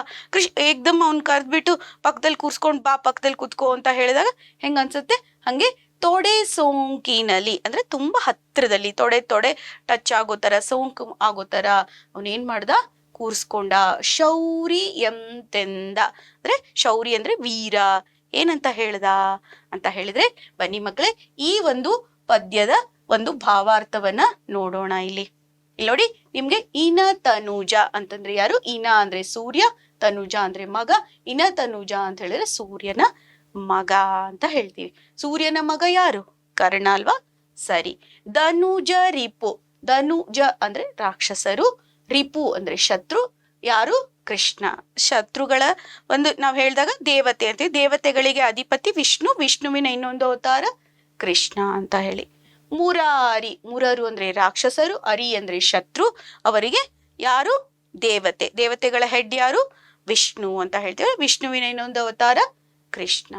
ಇಲ್ಲಿ ಏನಾಗುತ್ತೆ ಅಂತ ಹೇಳಿದ್ರೆ, ರಾಕ್ಷಸರ ಸಂಹಾರಕ ಅಂತ ಹೇಳ್ತೀವಿ. ಇಲ್ಲಿ ಏನಾಗುತ್ತೆ, ಕರ್ಣ ಹೋಗ್ತಾ ಇರ್ತಾನೆ, ಕೃಷ್ಣ ಏನ್ ಮಾಡ್ತಾನೆ, ಅವನನ್ನ ರಥದಲ್ಲಿ ಕೂರಿಸ್ಕೋತಾನೆ, ಪೀಠದಲ್ಲಿ. ನಿಮ್ಮ ಹತ್ರ ಕುತ್ಕೊಳ್ಳೋಕ್ ನಂಗೆ ಇಲ್ಲ, ಯೋಗ್ಯತೆ ಇಲ್ಲ ಅಂತ ಹೇಳಿ ಅವ್ನ್ ಪಾಪ ಸಂಕೋಚ ಪಡ್ತಾ ಇರ್ತಾನೆ. ಅವಾಗ ಇಲ್ಲ, ನಿಮ್ಮ ಅಡಿಗಳಲ್ಲಿ ಇದೆ. ನಿಮ್ಮ ಅಡಿ ಅಂತಂದ್ರೆ ಪಾದ, ಅಡಿ ಅಂದ್ರೆ ಪಾದ ಅಲ್ವಾ, ಪಾದಗಳಲ್ಲಿ ಕುತ್ಕೋತೀನಿ ಅಂದ್ರೆ ಪಕ್ಕದಲ್ಲೇ ಕೂರ್ಸ್ಕೋತಾನೆ. ಎಷ್ಟು ಹತ್ರ ಕೂರ್ಸ್ಕೋತಾನೆ ಅಂದ್ರೆ ತೊಡೆಗೆ ತೊಡೆ ಸೋಂಕೋತರ ಅಂದ್ರೆ ತಾಗೋತರ, ಟಚ್ ಆಗೋತರ ಕೂರ್ಸ್ಕೋತಾನೆ. ಅಷ್ಟು ಹತ್ರದಲ್ಲಿ ಕೂರ್ಸ್ಕೋತಾನೆ. ಅವಾಗ ಅವನು ಹೇಳ್ತಾನೆ ಏನಂತಂದ್ರೆ, ನನಗೆ ಹಿಂಗ್ ಕೂರ್ಸ್ಕೊಳಕ್ಕೆ ಏನಾಗುತ್ತೆ ಅಂತ ಹೇಳಿದ್ರೆ ಸಂಕೋಚ ಆಗ್ತಾ ಇದೆ ಅನ್ನೋದನ್ನ ಈ ಒಂದು ನುಡಿಯಲ್ಲಿ ಹೇಳಿದ್ದಾರೆ, ಈ ಒಂದು ಭಾಗದಲ್ಲಿ ಹೇಳಿದ್ದಾರೆ. ಮಕ್ಕಳೇ ಇದು ಅರ್ಥ ಆಯ್ತಾ ಅನ್ಕೋತೀನಿ. ಬನ್ನಿ ಮಕ್ಕಳೇ, ಹಾಗಿದ್ರೆ ಮುಂದಿನ ಭಾಗದಲ್ಲಿ ಏನಿದೆ ಅಂತ ಹೇಳಿ ನೋಡೋಣ. ಇಲ್ಲಿ ನೋಡಿ, ಭೇದವಿಲ್ಲಲೇ ಕರ್ಣ ನಿಮ್ಮೊಳು ಯಾದವರು ಕೌರವರೊಳಗೆ ಸಂವಾದಿಸುವಡಕೆ ಮೊದಲೆರಡಿಲ್ಲ ನಿನ್ನಾಣೆ ಮೇಧಿನೀಪತಿ ನೀನು ಚಿತ್ತದೊಳಾದುದರಿಲ್ಲೆನುತ. ಇಲ್ಲಿ ನೋಡಿ, ಚಿತ್ತದಲ್ಲಿ ಆದು ಎನ್ನುತ್ತ, ಇದಿಷ್ಟನ್ನು ಸಪ್ರೇಟ್ ಮಾಡ್ಬೇಕು. ದಾನವ ಸೂದನನು ರವಿಸುತನ ಕಿವಿಯಲಿ ಬಿತ್ತಿದನು ಭಯವ ಅಂತ ಹೇಳಿದೆ. ಇಲ್ಲೇನಾಗ್ತಾ ಇದೆ ಅಂದ್ರೆ, ಕರ್ಣ ನಮಗೆ ಮತ್ತೆ ನಾವು ಸಂಕೋಚ ಪಡ್ತಾ ಇದ್ನಲ್ವಾ, ಸಂಕೋಚ ಪಡ್ತಾ ಇರ್ಬೇಕಾದ್ರೆ ಸಂಕೋಚ ಪಟ್ಕೋಬೇಡ, ನಮಗೆ ನಿಮಗೆ ಭೇದನೇ ಇಲ್ಲ, ಅಂತ ಹೇಳ್ತಾ ಇದ್ದಾನೆ. ಯಾಕೆ ಭೇದ ಇಲ್ಲ ಅಂತ ಹೇಳ್ತಾ ಇದ್ದಾನೆ ಅಂದ್ರೆ, ಯಾದವರು ಏನ್ ಮಾಡಿದೀವಿ ಅಂತ ಹೇಳಿದ್ರೆ ಕೌರವರಿಗೆ ನಾವೇನ್ ಮಾಡಿದೀವಿ ಅಂತ ಹೇಳಿದ್ರೆ ಹೆಣ್ಣನ್ನ ಕೊಟ್ಟಿದೀವಿ. ಅಂದ್ರೆ ನಮ್ಮ ಅತ್ತೆ, ನಮ್ಮ ಸೋದರತ್ತೆನ ಅಂದ್ರೆ ನಮ್ಮ ಅತ್ತೆನ ನಿಮಗೆ ಕೊಟ್ಟಿದೀವಿ, ನಿಮ್ಮ ಮನೆಗೆ ಕೊಟ್ಟಿದೀವಿ, ಅದಕ್ಕೆ ನೀವು ಬೀಗ್ರಾದ್ವಿ, ನೀವು ಸಂಬಂಧಿಕರಾದ್ವಿ ಅಂತ ಹೇಳಿ. ಅಲ್ಲೇನಂತ ಹೇಳ್ತಾನೆ, ನಮ್ಮಿಬ್ರಲ್ಲೂ ಯಾವುದೇ ರೀತಿ ಇದಿಲ್ಲ.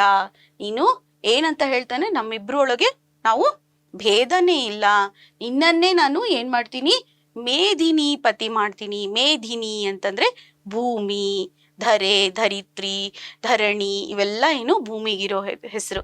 ಮೇದಿನಿ ಅಂದ್ರೆ ಭೂಮಿ, ಭೂಮಿಗೆ ಒಡೆಯನನ್ನ ಮಾಡ್ತೀನಿ, ರಾಜನನ್ನಾಗಿ ಮಾಡ್ತೀನಿ ನಿನ್ನನ್ನ ಅಂತ ಹೇಳ್ತಾನೆ. ಅವಾಗ ಕರ್ಣನಿಗೆ ಆಶ್ಚರ್ಯ ಆಗುತ್ತೆ, ಏನಪ್ಪ ಯಾಕೆ ಹಿಂಗ್ ಹೇಳ್ತಾ ಇದ್ದಾನೆ ಅಂತ ಹೇಳಿ. ಅವಾಗ ಏನ್ ಮಾಡ್ತಾನೆ, ದಾನವ ಸೂದನನು, ದಾನವರು ಅಂತ ಹೇಳಿದ್ರೆ ರಾಕ್ಷಸರು, ರಾಕ್ಷಸರನ್ನ ಸಂಹರಿಸಿದವನು ಯಾರು, ಕೃಷ್ಣ ಅಂತ ಹೇಳಿ. ದಾನವ ಸೂದನನು ರವಿ ಸುತನ ಕಿವಿಯಲ್ಲಿ ಬಿತ್ತಿದನು ಭಯವ. ರವಿ ಸುತ, ರವಿ ಅಂತಂದ್ರೆ ಸೂರ್ಯ, ಸೂರ್ಯನ ಸುತ ಅಂದ್ರೆ ಮಗ, ಸೂರ್ಯನ ಮಗನ ಕಿವಿಯಲ್ಲಿ ಅಂದ್ರೆ ಅವನಿಗೊಂದು ಏನೋ ಹುಳ ಬಿಟ್ಟಂಗ್ ಬಿಟ್ಟ ಅಂತ ಹೇಳ್ತಾರಲ್ವಾ, ಅಂದ್ರೆ ಒಂದ್ ಏನೋ ಹೇಳ್ಬಿಟ್ರೆ ಯಾಕೆ ಅಂತ ನಮ್ಗೆ ಕ್ವಶನ್ ಬರುತ್ತಲ್ಲ, ಆ ತರ ಏನ್ ಮಾಡಿದ, ಭಯವನ್ನ ಬಿತ್ತಿದ. ಯಾಕಪ್ಪ ಕೃಷ್ಣ ಹಿಂಗ್ ಹೇಳ್ತಾ ಇದ್ದಾನೆ ಅಂತ ಹೇಳಿ ಅವನಿಗೆ ಅನ್ನಿಸ್ತು. ಯಾರಿಗೆ, ಕರ್ಣನಿಗೆ. ಮಕ್ಳೇ ಇಲ್ಲಿ ನೋಡಿ, ಈ ಒಂದು ಪದ್ಯ ಭಾಗದಲ್ಲಿ ನಾವು ಏನಾಗಿದೆ ಅಂತ ಹೇಳಿದ್ರೆ ನಿಮ್ಗೆ ಈಗ್ಲಾಗ್ಲೇ ಹೇಳಿದೀನಿ, ಮೇದಿನಿ ಪತಿ, ಮೇದಿನಿ ಅಂದ್ರೆ ಭೂಮಿ, ಪತಿ ಅಂದ್ರೆ ಒಡೆಯ. ಪತಿ ಅಂದ್ರೆ ಇಲ್ಲಿ ಒಡೆಯ ಅನ್ನೋದು, ಮತ್ತೆ ಪತಿ ಅಂದ ತಕ್ಷಣ ಗಂಡ ಹೆಂಡತಿ, ಪತಿ ಪತ್ನಿ ಈ ತರ ಪತಿ ಅನ್ನೋದು ಇಲ್ಲಿ ನೀವೇನ್ ಮಾಡ್ಬೇಕು, ಒಡೆಯ ಅಂತ ತಗೋಬೇಕು, ಒಡೆಯ ಅಂತ ತಗೋಬೇಕು. ದಾನವ ಅಂತ ಹೇಳಿದ್ರೆ ರಾಕ್ಷಸರು, ದಾನವರು ಅಂದ್ರೆ ರಾಕ್ಷಸರು. ಸೂದನ ಅಂದ್ರೆ ಸಾಯಿಸಿದ, ಅವರನ್ನ ಮೆಟ್ಟಿ ನಿಂತವರು ಅಂತ ಹೇಳೋದಕ್ಕೆ. ರಾಕ್ಷಸರನ್ನ ಸಾಯಿಸಿದವ್ರು ಯಾರು, ದೇವತೆಗಳು. ದೇವತೆಗಳ ಅಧಿಪತಿ ಯಾರು, ವಿಷ್ಣು. ವಿಷ್ಣುವಿನ ಇನ್ನೊಂದು ಅವತಾರ ಕೃಷ್ಣ ಅಂತ ಹೇಳಿ. ಓಕೆನಾ ಮಕ್ಕಳೇ, ಇಷ್ಟು ನಿಮ್ಗೆ ಅರ್ಥ ಆಯ್ತು ಅಂತ ಹೇಳ್ಕೊತೀನಿ. ಇನ್ನೊಮ್ಮೆ ಹೇಳ್ತೀನಿ ನೋಡಿ. ಕರ್ಣನಿಗೆ ಏನ್ ಹೇಳ್ತಾನೆ, ಕೌರವರಿಗೆ ಮತ್ತೆ ಯಾದವರಿಗೆ ಯಾವುದೇ ರೀತಿ ಭೇದವಿಲ್ಲ, ಯಾಕಂದ್ರೆ ನಾವೇನ್ ಮಾಡಿದೀವಿ, ನಿಮಗೆ ಹೆಣ್ಣನ್ನ ಕೊಟ್ಟಿದೀವಿ, ಅದಕ್ಕೆ ನಾವು ಬೀಗ್ರಾಗಿದ್ದೀವಿ ಅಂತ ಹೇಳಿ ಅದನ್ನ ಹೇಳ್ತಾನೆ. ಆಮೇಲೆ ನಮ್ಮಿಬ್ಬರಲ್ಲಿ ಏನಾಗಿದೆ ಅಂತ ಹೇಳಿದ್ರೆ, ಏನಾಗಿದೆ, ಕಾಮನ್ ಆಗಿದೆ, ಅಂದ್ರೆ ನಾವಿಬ್ರು ಸಂಬಂಧಿಕರು ಅಂತ ಹೇಳ್ಬೇಕಾಗಿದೆ. ಹಂಗ ಹೇಳ್ಬಿಟ್ಟು ಏನ್ ಹೇಳ್ತಾನೆ, ನಿನ್ನನ್ನ ಮೇದಿನಿ ಪತಿ ಮಾಡ್ತೀನಿ, ನಿನ್ನನ್ನ ರಾಜನನ್ನಾಗಿ ಮಾಡ್ತೀನಿ, ನಿಂಗೆ ಅರಿವೇ ಇಲ್ಲ, ನಿಂಗೆ ಗೊತ್ತೇ ಇಲ್ಲ, ನೀನ್ ರಾಜ ಆಗ್ಬೇಕು ಅಂತ ಹೇಳ್ತಾನೆ.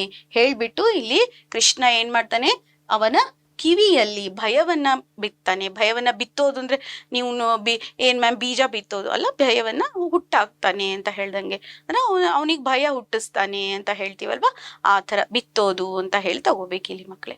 ಸರಿನಾ? ಸರಿ ಮಕ್ಳೇ, ಹಾಗಿದ್ರೆ ಬನ್ನಿ ಮುಂದಿನ ಭಾಗವನ್ನ ನೋಡೋಣ. ಇಲ್ಲಿ ಏನಾಗಿದೆ ಅಂತ ಹೇಳಿದ್ರೆ, ಇಲ್ಲಿ ನಾನು ಹೇಳಿದ್ನಲ್ವಾ ಆವಾಗ್ಲೇ, ನಾನು ಇಲ್ಲಿ ಒಂದು ಕುಂತಿಯ ಬಗ್ಗೆ ಹೇಳಿದೆ. ಅವಳು ಯಾರ ಒಂದು ಕುಂತಿ ಯಾರ ಒಂದು ಸೇವೆಯನ್ನ ಮಾಡಿದ್ರು ಅಂತ ಹೇಳಿದೆ. ಸರಿಯಾದ ಉತ್ತರ ಮಕ್ಕಳೇ. ಯಾರು? ದುರ್ವಾಸ ಮುನಿಗಳು. ಅವ್ರು ತುಂಬಾ ಸಿಟ್ಟು ಬರ್ತಿತ್ತಲ್ವಾ ಆ ಮುನಿಗಳಿಗೆ, ಅದಕ್ಕೆ ಅವ್ರು ದುರ್ವಾಸ ಮುನಿಗಳು. ಅವರು ಲಲನೆ ಪಡೆದೈದು ಮಂತ್ರಮಂ ಗಳಲ್ಲಿ ಮೊದಲಿಗ ನೀನು ನಿನ್ನಯ ಬಳಿ ಯುಧಿಷ್ಠರ ದೇವ, ಮೂರನೆಯಾತ ಕಲಿ ಭೀಮ, ಫಲ್ಗುಣನು ನಾಲ್ಕನೇ, ಐದನೆಯಲಿ ನಕುಲ ಸಹದೇವರಾದರು, ಬಳಿಕ ಮಾದ್ರಿಯಲೊಂದು ಮಂತ್ರದೊಳಿಬ್ಬರುದಿಸಿದರು ಅಂತ ಹೇಳಿ ಬರುತ್ತೆ. ಏನಪ್ಪಾ ಇಲ್ಲಿ ಅಂತ ಹೇಳಿದ್ರೆ, ಇಲ್ಲಿ ಲಲನೆ ಅಂತಂದ್ರೆ ಹೆಂಗಸು, ಹೆಣ್ಣು, ತರುಣಿ ಅಂತ ಹೇಳ್ದಂಗೆ. ಓಕೆ, ಅವಳು 5 ಮಂತ್ರವನ್ನ ತಗೊಂಡಿದ್ಲು.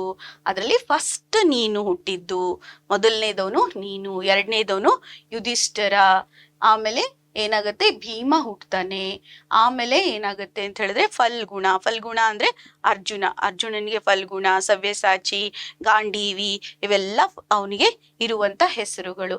ಮತ್ತೆ 5ನೇ ವರವನ್ನ ಮಾದ್ರಿ ದೇವಿಗೆ ಹೇಳ್ಕೊಡ್ತಾಳೆ. ಅವಳು ಯಾರಂದ್ರೆ ಕುಂತಿಯ ಪಾಂಡುರಾಜನ ಇನ್ನೊಬ್ಬ ಹೆಂಡತಿ ಅಲ್ವಾ, ಮಾದ್ರಿಗೆ ಹೇಳ್ತಾಳೆ. ಅವಾಗ ಮಾದ್ರಿ ಕೂಡ ಹೇಳಿದಾಗ ಇನ್ನೊಂದು ಅದ್ರಲ್ಲಿ 2 ಮಕ್ಳು ಹುಡ್ತಾರೆ ಅವಳಿ ಜವಳಿಯಾಗಿ. ಯಾರು ಅಂತ ಹೇಳಿದ್ರೆ ಅವರು ನಕುಲ ಮತ್ತು ಸಹದೇವ. ಯಾರ ಒಂದು ಇದರಲ್ಲಿ ಅಶ್ವಿನಿ ದೇವತೆಗಳ ವರದಿಂದ, ಅಶ್ವಿನಿ ದೇವತೆಗಳ ಮಂತ್ರವನ್ನ ಹೇಳಿದಾಗ ಇವರಿಬ್ರು ಹುಟ್ಟುತ್ತಾರೆ ಅಂತ ಹೇಳ್ತಾರೆ. ನೋಡಿ, ಲಲನೆ ಅಂತ ಹೇಳಿದ್ರೆ ಯಾರು ಹೆಂಗಸು, ತರುಣಿ ಅಂತ ಹೇಳ್ತೀವಿ. ತರುಣಿ, ಹೆಂಗಸು, ಹುಡುಗಿ ಅಂತ ಹೇಳೋದಕ್ಕೆ ಲಲನೆ. ಇಲ್ಲಿ ಕುಂತಿ ಲಲನೆ. ಇವಳು 5 ಮಂತ್ರಗಳು ಸಿಕ್ಕಿತ್ತು. ಅದ್ರಲ್ಲಿ ಫಸ್ಟ್ ನೀನ್ ಹುಟ್ಟಿದೆ, ಸೆಕೆಂಡ್ ಯುಧಿಷ್ಠಿರ ಹುಟ್ಟಿದ, 3ನೇದವನು ಯಾರು ಭೀಮ ಹುಟ್ದ, 4ನೇದವನು ಅರ್ಜುನ ಹುಟ್ದ, 5ನೇದ್ರಲ್ಲಿ ಏನಾಗುತ್ತೆ ಮಾದ್ರಿಗೆ ಹೇಳ್ಕೊಡ್ತಾಳೆ ಅವಳು ಆ ಮಂತ್ರವನ್ನ. ಅವಳ ಒಂದು ಹೊಟ್ಟೆಯಲ್ಲಿ ಇವರು ಯಾರು ಹುಡ್ತಾರೆ, ನಕುಲ ಮತ್ತು ಸಹದೇವ ಹುಡ್ತಾರೆ ಅಂತ ಹೇಳಿ ಬರುತ್ತೆ. ಸರಿನಾ ಮಕ್ಳೇ? ಸರಿನಾ? ಬನ್ನಿ ಮಕ್ಳೇ, ಈ ಒಂದು ಪದ್ಯ ಭಾಗದ ಒಂದು ವಿವರಣೆಯನ್ನ ನೋಡೋಣ. ಇಲ್ಲಿ ಲಲನೆ ಅಂದ್ರೆ ಹೆಂಗಸು, ಕುಂತಿ. ಇಲ್ಲಿ ಆಕ್ಚುಲಿ ನಾವ್ ಹೇಳ್ಬೇಕು ಅಂದ್ರೆ ಅದು ಲಲನೆ ಅಂತ ಅನ್ನೋದು ಆಕ್ಚುಲಿ ಏನಂತ ಹೇಳಿದ್ರೆ ನಾವು ಹೆಂಗಸು ಅಂತೀವಿ, ಆದ್ರೆ ಇಲ್ಲಿ ಕುಂತಿ ಅಂತ ನೀವ್ ಇಟ್ಕೊಳ್ಳಿ. ಇಲ್ಲಿ ಫಲ್ಗುಣ ಅಂತ ಹೇಳಿದ್ರೆ ಅರ್ಜುನ. ಈಗಾಗ್ಲೇ ನಾನು ಹೇಳಿದೆ, ಅರ್ಜುನ, ಗಾಂಡೀವಿ, ಸವ್ಯಸಾಚಿ ಅಂತ ಹೇಳಿ ಅವನಿಗಿರುವಂತ ಹೆಸರುಗಳು. ಇಲ್ಲಿ ಮತ್ತೆ ಇನ್ನೊಮ್ಮೆ ಹೇಳ್ತಾ ಇದ್ದೀನಿ, 5 ಮಂತ್ರ ಸಿಗುತ್ತೆ. ಯಾರ್ಯಾರು ದುರ್ವಾಸ ಮುನಿಗಳ ಸೇವೆಯನ್ನ ಮಾಡಿದಾಗ 5 ಮಂತ್ರದಲ್ಲಿ ಮೊದಲನೇ ಮಂತ್ರ ಅವಳು ಮದ್ವೆ ಆಗೋಕ್ಕಿಂತ ಮುಂಚೆನೆ ಬಳಸ್ಬಿಟ್ಟಿರ್ತಾಳೆ. ಅದ್ಯಾರು ಅಂತ ಹೇಳಿದ್ರೆ ಸೂರ್ಯದೇವನ ವರ ಪ್ರಸಾದದಿಂದ ಕರ್ಣ ಹುಟ್ಟಿರ್ತಾನೆ. ಆಮೇಲೆ ಯಮದೇವನ ಇದರಿಂದ ಯುಧಿಷ್ಠರ ಹುಟ್ಟುತ್ತಾನೆ. ಆಮೇಲೆ ಭೀಮ ವಾಯುದೇವರ ಪ್ರಸಾದದಿಂದ ಹುಟ್ಟುತ್ತಾನೆ. ಆಮೇಲೆ ನಿಮ್ಗೆ ಗೊತ್ತಿರ್ಬೇಕು, ಇಂದ್ರನ ಒಂದು ವರ ಪ್ರಸಾದದಿಂದ ಅರ್ಜುನ ಹುಟ್ಟುತ್ತಾನೆ. ಅಶ್ವಿನಿ ದೇವತೆಗಳ ವರ ಪ್ರಸಾದದಿಂದ ನಕುಲ ಮತ್ತು ಸಹದೇವರು ಹುಟ್ಟುತ್ತಾರೆ ಅಂತ ಹೇಳಿ ಈ ಒಂದು ಭಾಗದಲ್ಲಿ ವಿವರಿಸಲಾಗಿದೆ ಮಕ್ಕಳೇ. ಬನ್ನಿ ಮಕ್ಕಳೇ, ಮುಂದಿನ ಭಾಗವನ್ನ ನೋಡೋಣ. ಇಲ್ಲಿ ನೋಡಿ, ಇಲ್ಲಿ ಮತ್ತೆ ಏನ್ ಮಾಡಿದ್ದಾರೆ, 4ನೇ ಇದ್ರಲ್ಲಿ ಫಸ್ಟ್ ನಿಮ್ಗೆ ಗೊತ್ತಿದೆ, ಕೌರವ ವಂಶದ ಅಂದ್ರೆ ಕುರು ವಂಶದ ರಾಜಧಾನಿ ಹಸ್ತಿನಾಪುರ ಅಂತ ನಮ್ಗೆ ಶುರು ಮಾಡಿದ್ದೆ ಅಲ್ವಾ. ಇಲ್ಲೇ ಏನಂತ ಹೇಳ್ತಾನೆ ಅಂದ್ರೆ, ನಿನಗೆ ಹಸ್ತಿನಾಪುರದ ರಾಜ್ಯದ ಘನತೆಯನ್ನು ಮಾಡುವೆನು, ಪಾಂಡವ ಜನಪ ಕೌರವ ಜನಪ ರೋಲೈಸುವರು. ನೋಡಿ, ರೋಬಾದ್ಮೇಲೆ ಲಯಿಸುವರು ಗದ್ದುಗೆಯ ನಿನಗೆ ಕಿಂಕರವೆರಡು. ಇಲ್ಲಿ ನೋಡಿ, ಸಂತತಿ ಎನಿಸಲೊಲ್ಲದೆ. ಇಲ್ಲಿ ಸಂತತಿ ಎನಿಸಲೊಲ್ಲದೆ. ನೀನು ದುರ್ಯೋಧನನ ಬಾಯ್ದಂಬುಲಕ್ಕೆ ಕೈಯಾನುವರೆ ಹೇಳೆಂದ ಅಂತ ಹೇಳಿ. ಇಲ್ಲೇನಾಗಿದೆ ಅಂತ ಹೇಳಿದ್ರೆ, ನಿನ್ನನ್ನ ನಾನು ಹಸ್ತಿನಾಪುರ ಅಂದ್ರೆ ಕುರುವಂಶದ ರಾಜಧಾನಿ, ಅಂದ್ರೆ ಆ ಒಂದು ಸಿಂಹಾಸನದ ಮೇಲೆ ಕೂರಿಸ್ಬೇಕಂತೀನಿ. ಅಲ್ಲಿಯ ಘನತೆ ಅಂದ್ರೆ ಪ್ರೈಡ್, ಗರ್ವ, ಆ ಥರದ್ದು ನಿನಗೆ ಸಿಂಹಾಸನ ಕೊಡಿಸ್ಬೇಕು ಅಂತ ಅನ್ಕೊಂಡಿದೀನಿ. ನಿನಗೆ ಈ ಕಡೆ ಪಾಂಡವರು, ಈ ಕಡೆ ಕೌರವರು ಇಬ್ರು ಏನ್ ಮಾಡ್ತಾರೆ ಅಂತಂದ್ರೆ ಸೇವೆಯನ್ನ ಮಾಡ್ತಾರೆ. ಕಿಂಕರರು ಅಂದ್ರೆ ಸೇವಕರು ಅಂತೇಳಿ.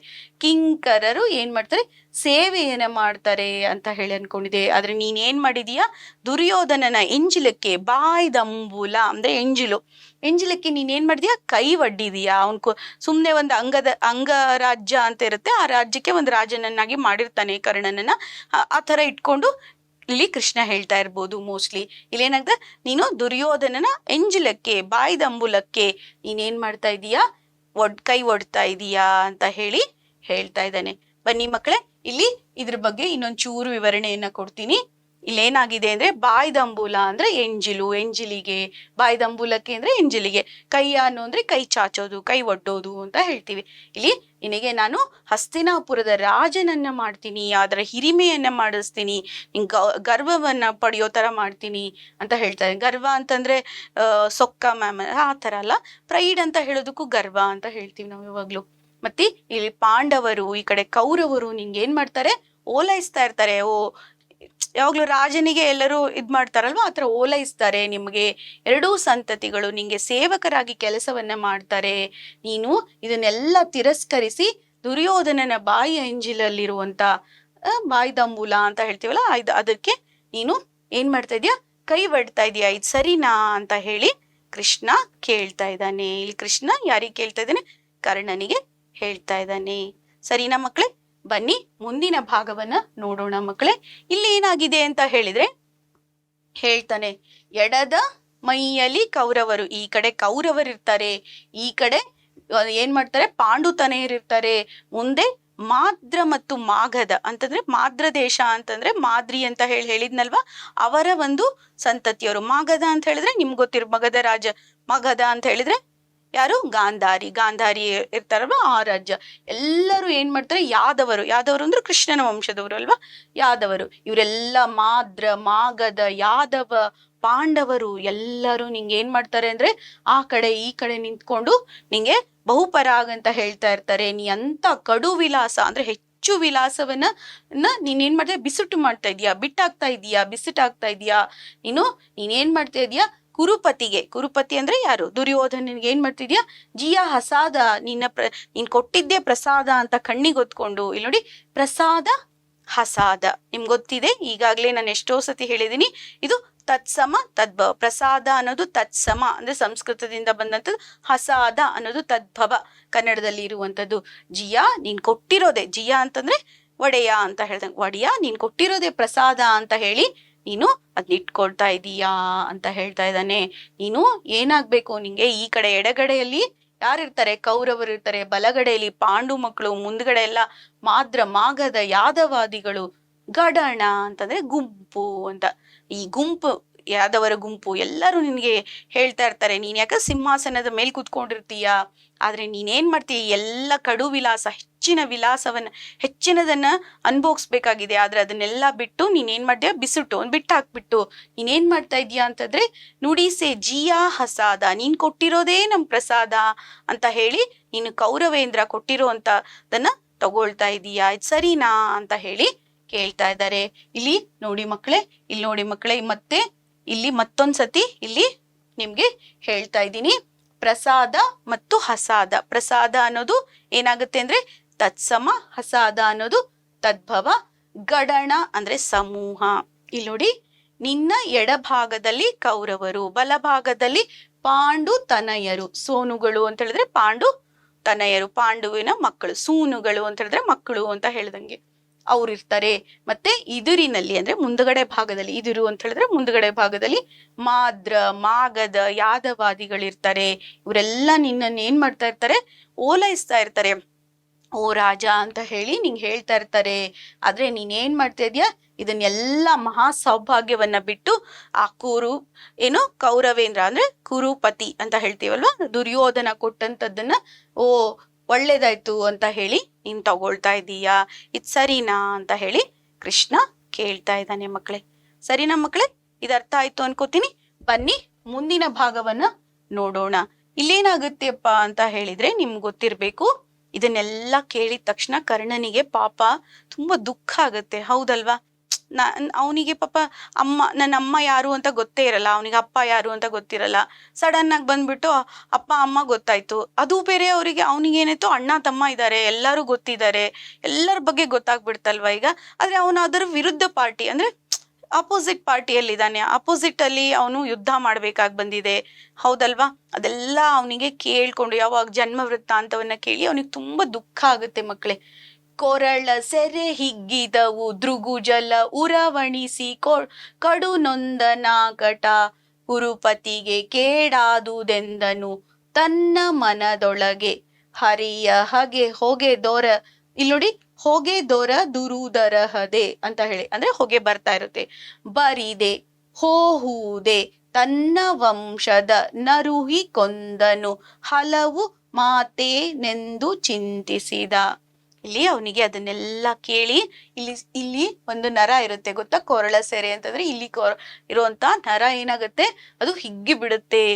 ದೃಗು ಅಂದ್ರೆ ಕಣ್ಣು, ಜಲ ಅಂತಂದ್ರೆ ನೀರು, ಕಣ್ಣಿನಲ್ಲಿ ನೀರ್ ಬರಕ್ ಶುರುವಾಗುತ್ತೆ, ಉರವಣಿಸುತ್ತೆ, ಬರುತ್ತೆ ಅಂತ ಹೇಳೋಕೆ ಉರವಣಿಸುತ್ತೆ. ಅದನ್ನ ನೋಡ್ಕೊಂಡು ನೊಂದ್ ಬಿಡ್ತಾನೆ, ಅವನಿಗೆ ತುಂಬಾ ಬೇಜಾರಾಗುತ್ತೆ. ಅವನು ಈಗ ಅದನ್ನೆಲ್ಲ ತಿಳ್ಕೊಂಡು ಏನಂತಾನೆ ಅಂದ್ರೆ ಕುರುಪತಿ ಅಂತ ಹೇಳಿದ್ರೆ ದುರ್ಯೋಧನ, ಅವನಿಗೆ ಕೇಡಾಯಿತು, ಅವನಿಗೆ ಏನಾಯ್ತು, ಕೆಟ್ಟದ್ದಾಯ್ತು ಅಂತ ಹೇಳ್ತಾನೆ. ಹೆಂಗ್ ಕೆಟ್ಟದ್ದಾಯ್ತಪ್ಪ ಅಂತ ಹೇಳಿದ್ರೆ, ಇದೆಲ್ಲ ತಿಳ್ಕೊಂಡ್ಮೇಲೆ ನನಗೆ ಯುದ್ಧ ಮಾಡಕ್ ಕಷ್ಟ ಆಗುತ್ತೆ ಅಂತ ಹೇಳಿ ಅವನಿಗೆ ಅನಿಸುತ್ತೆ.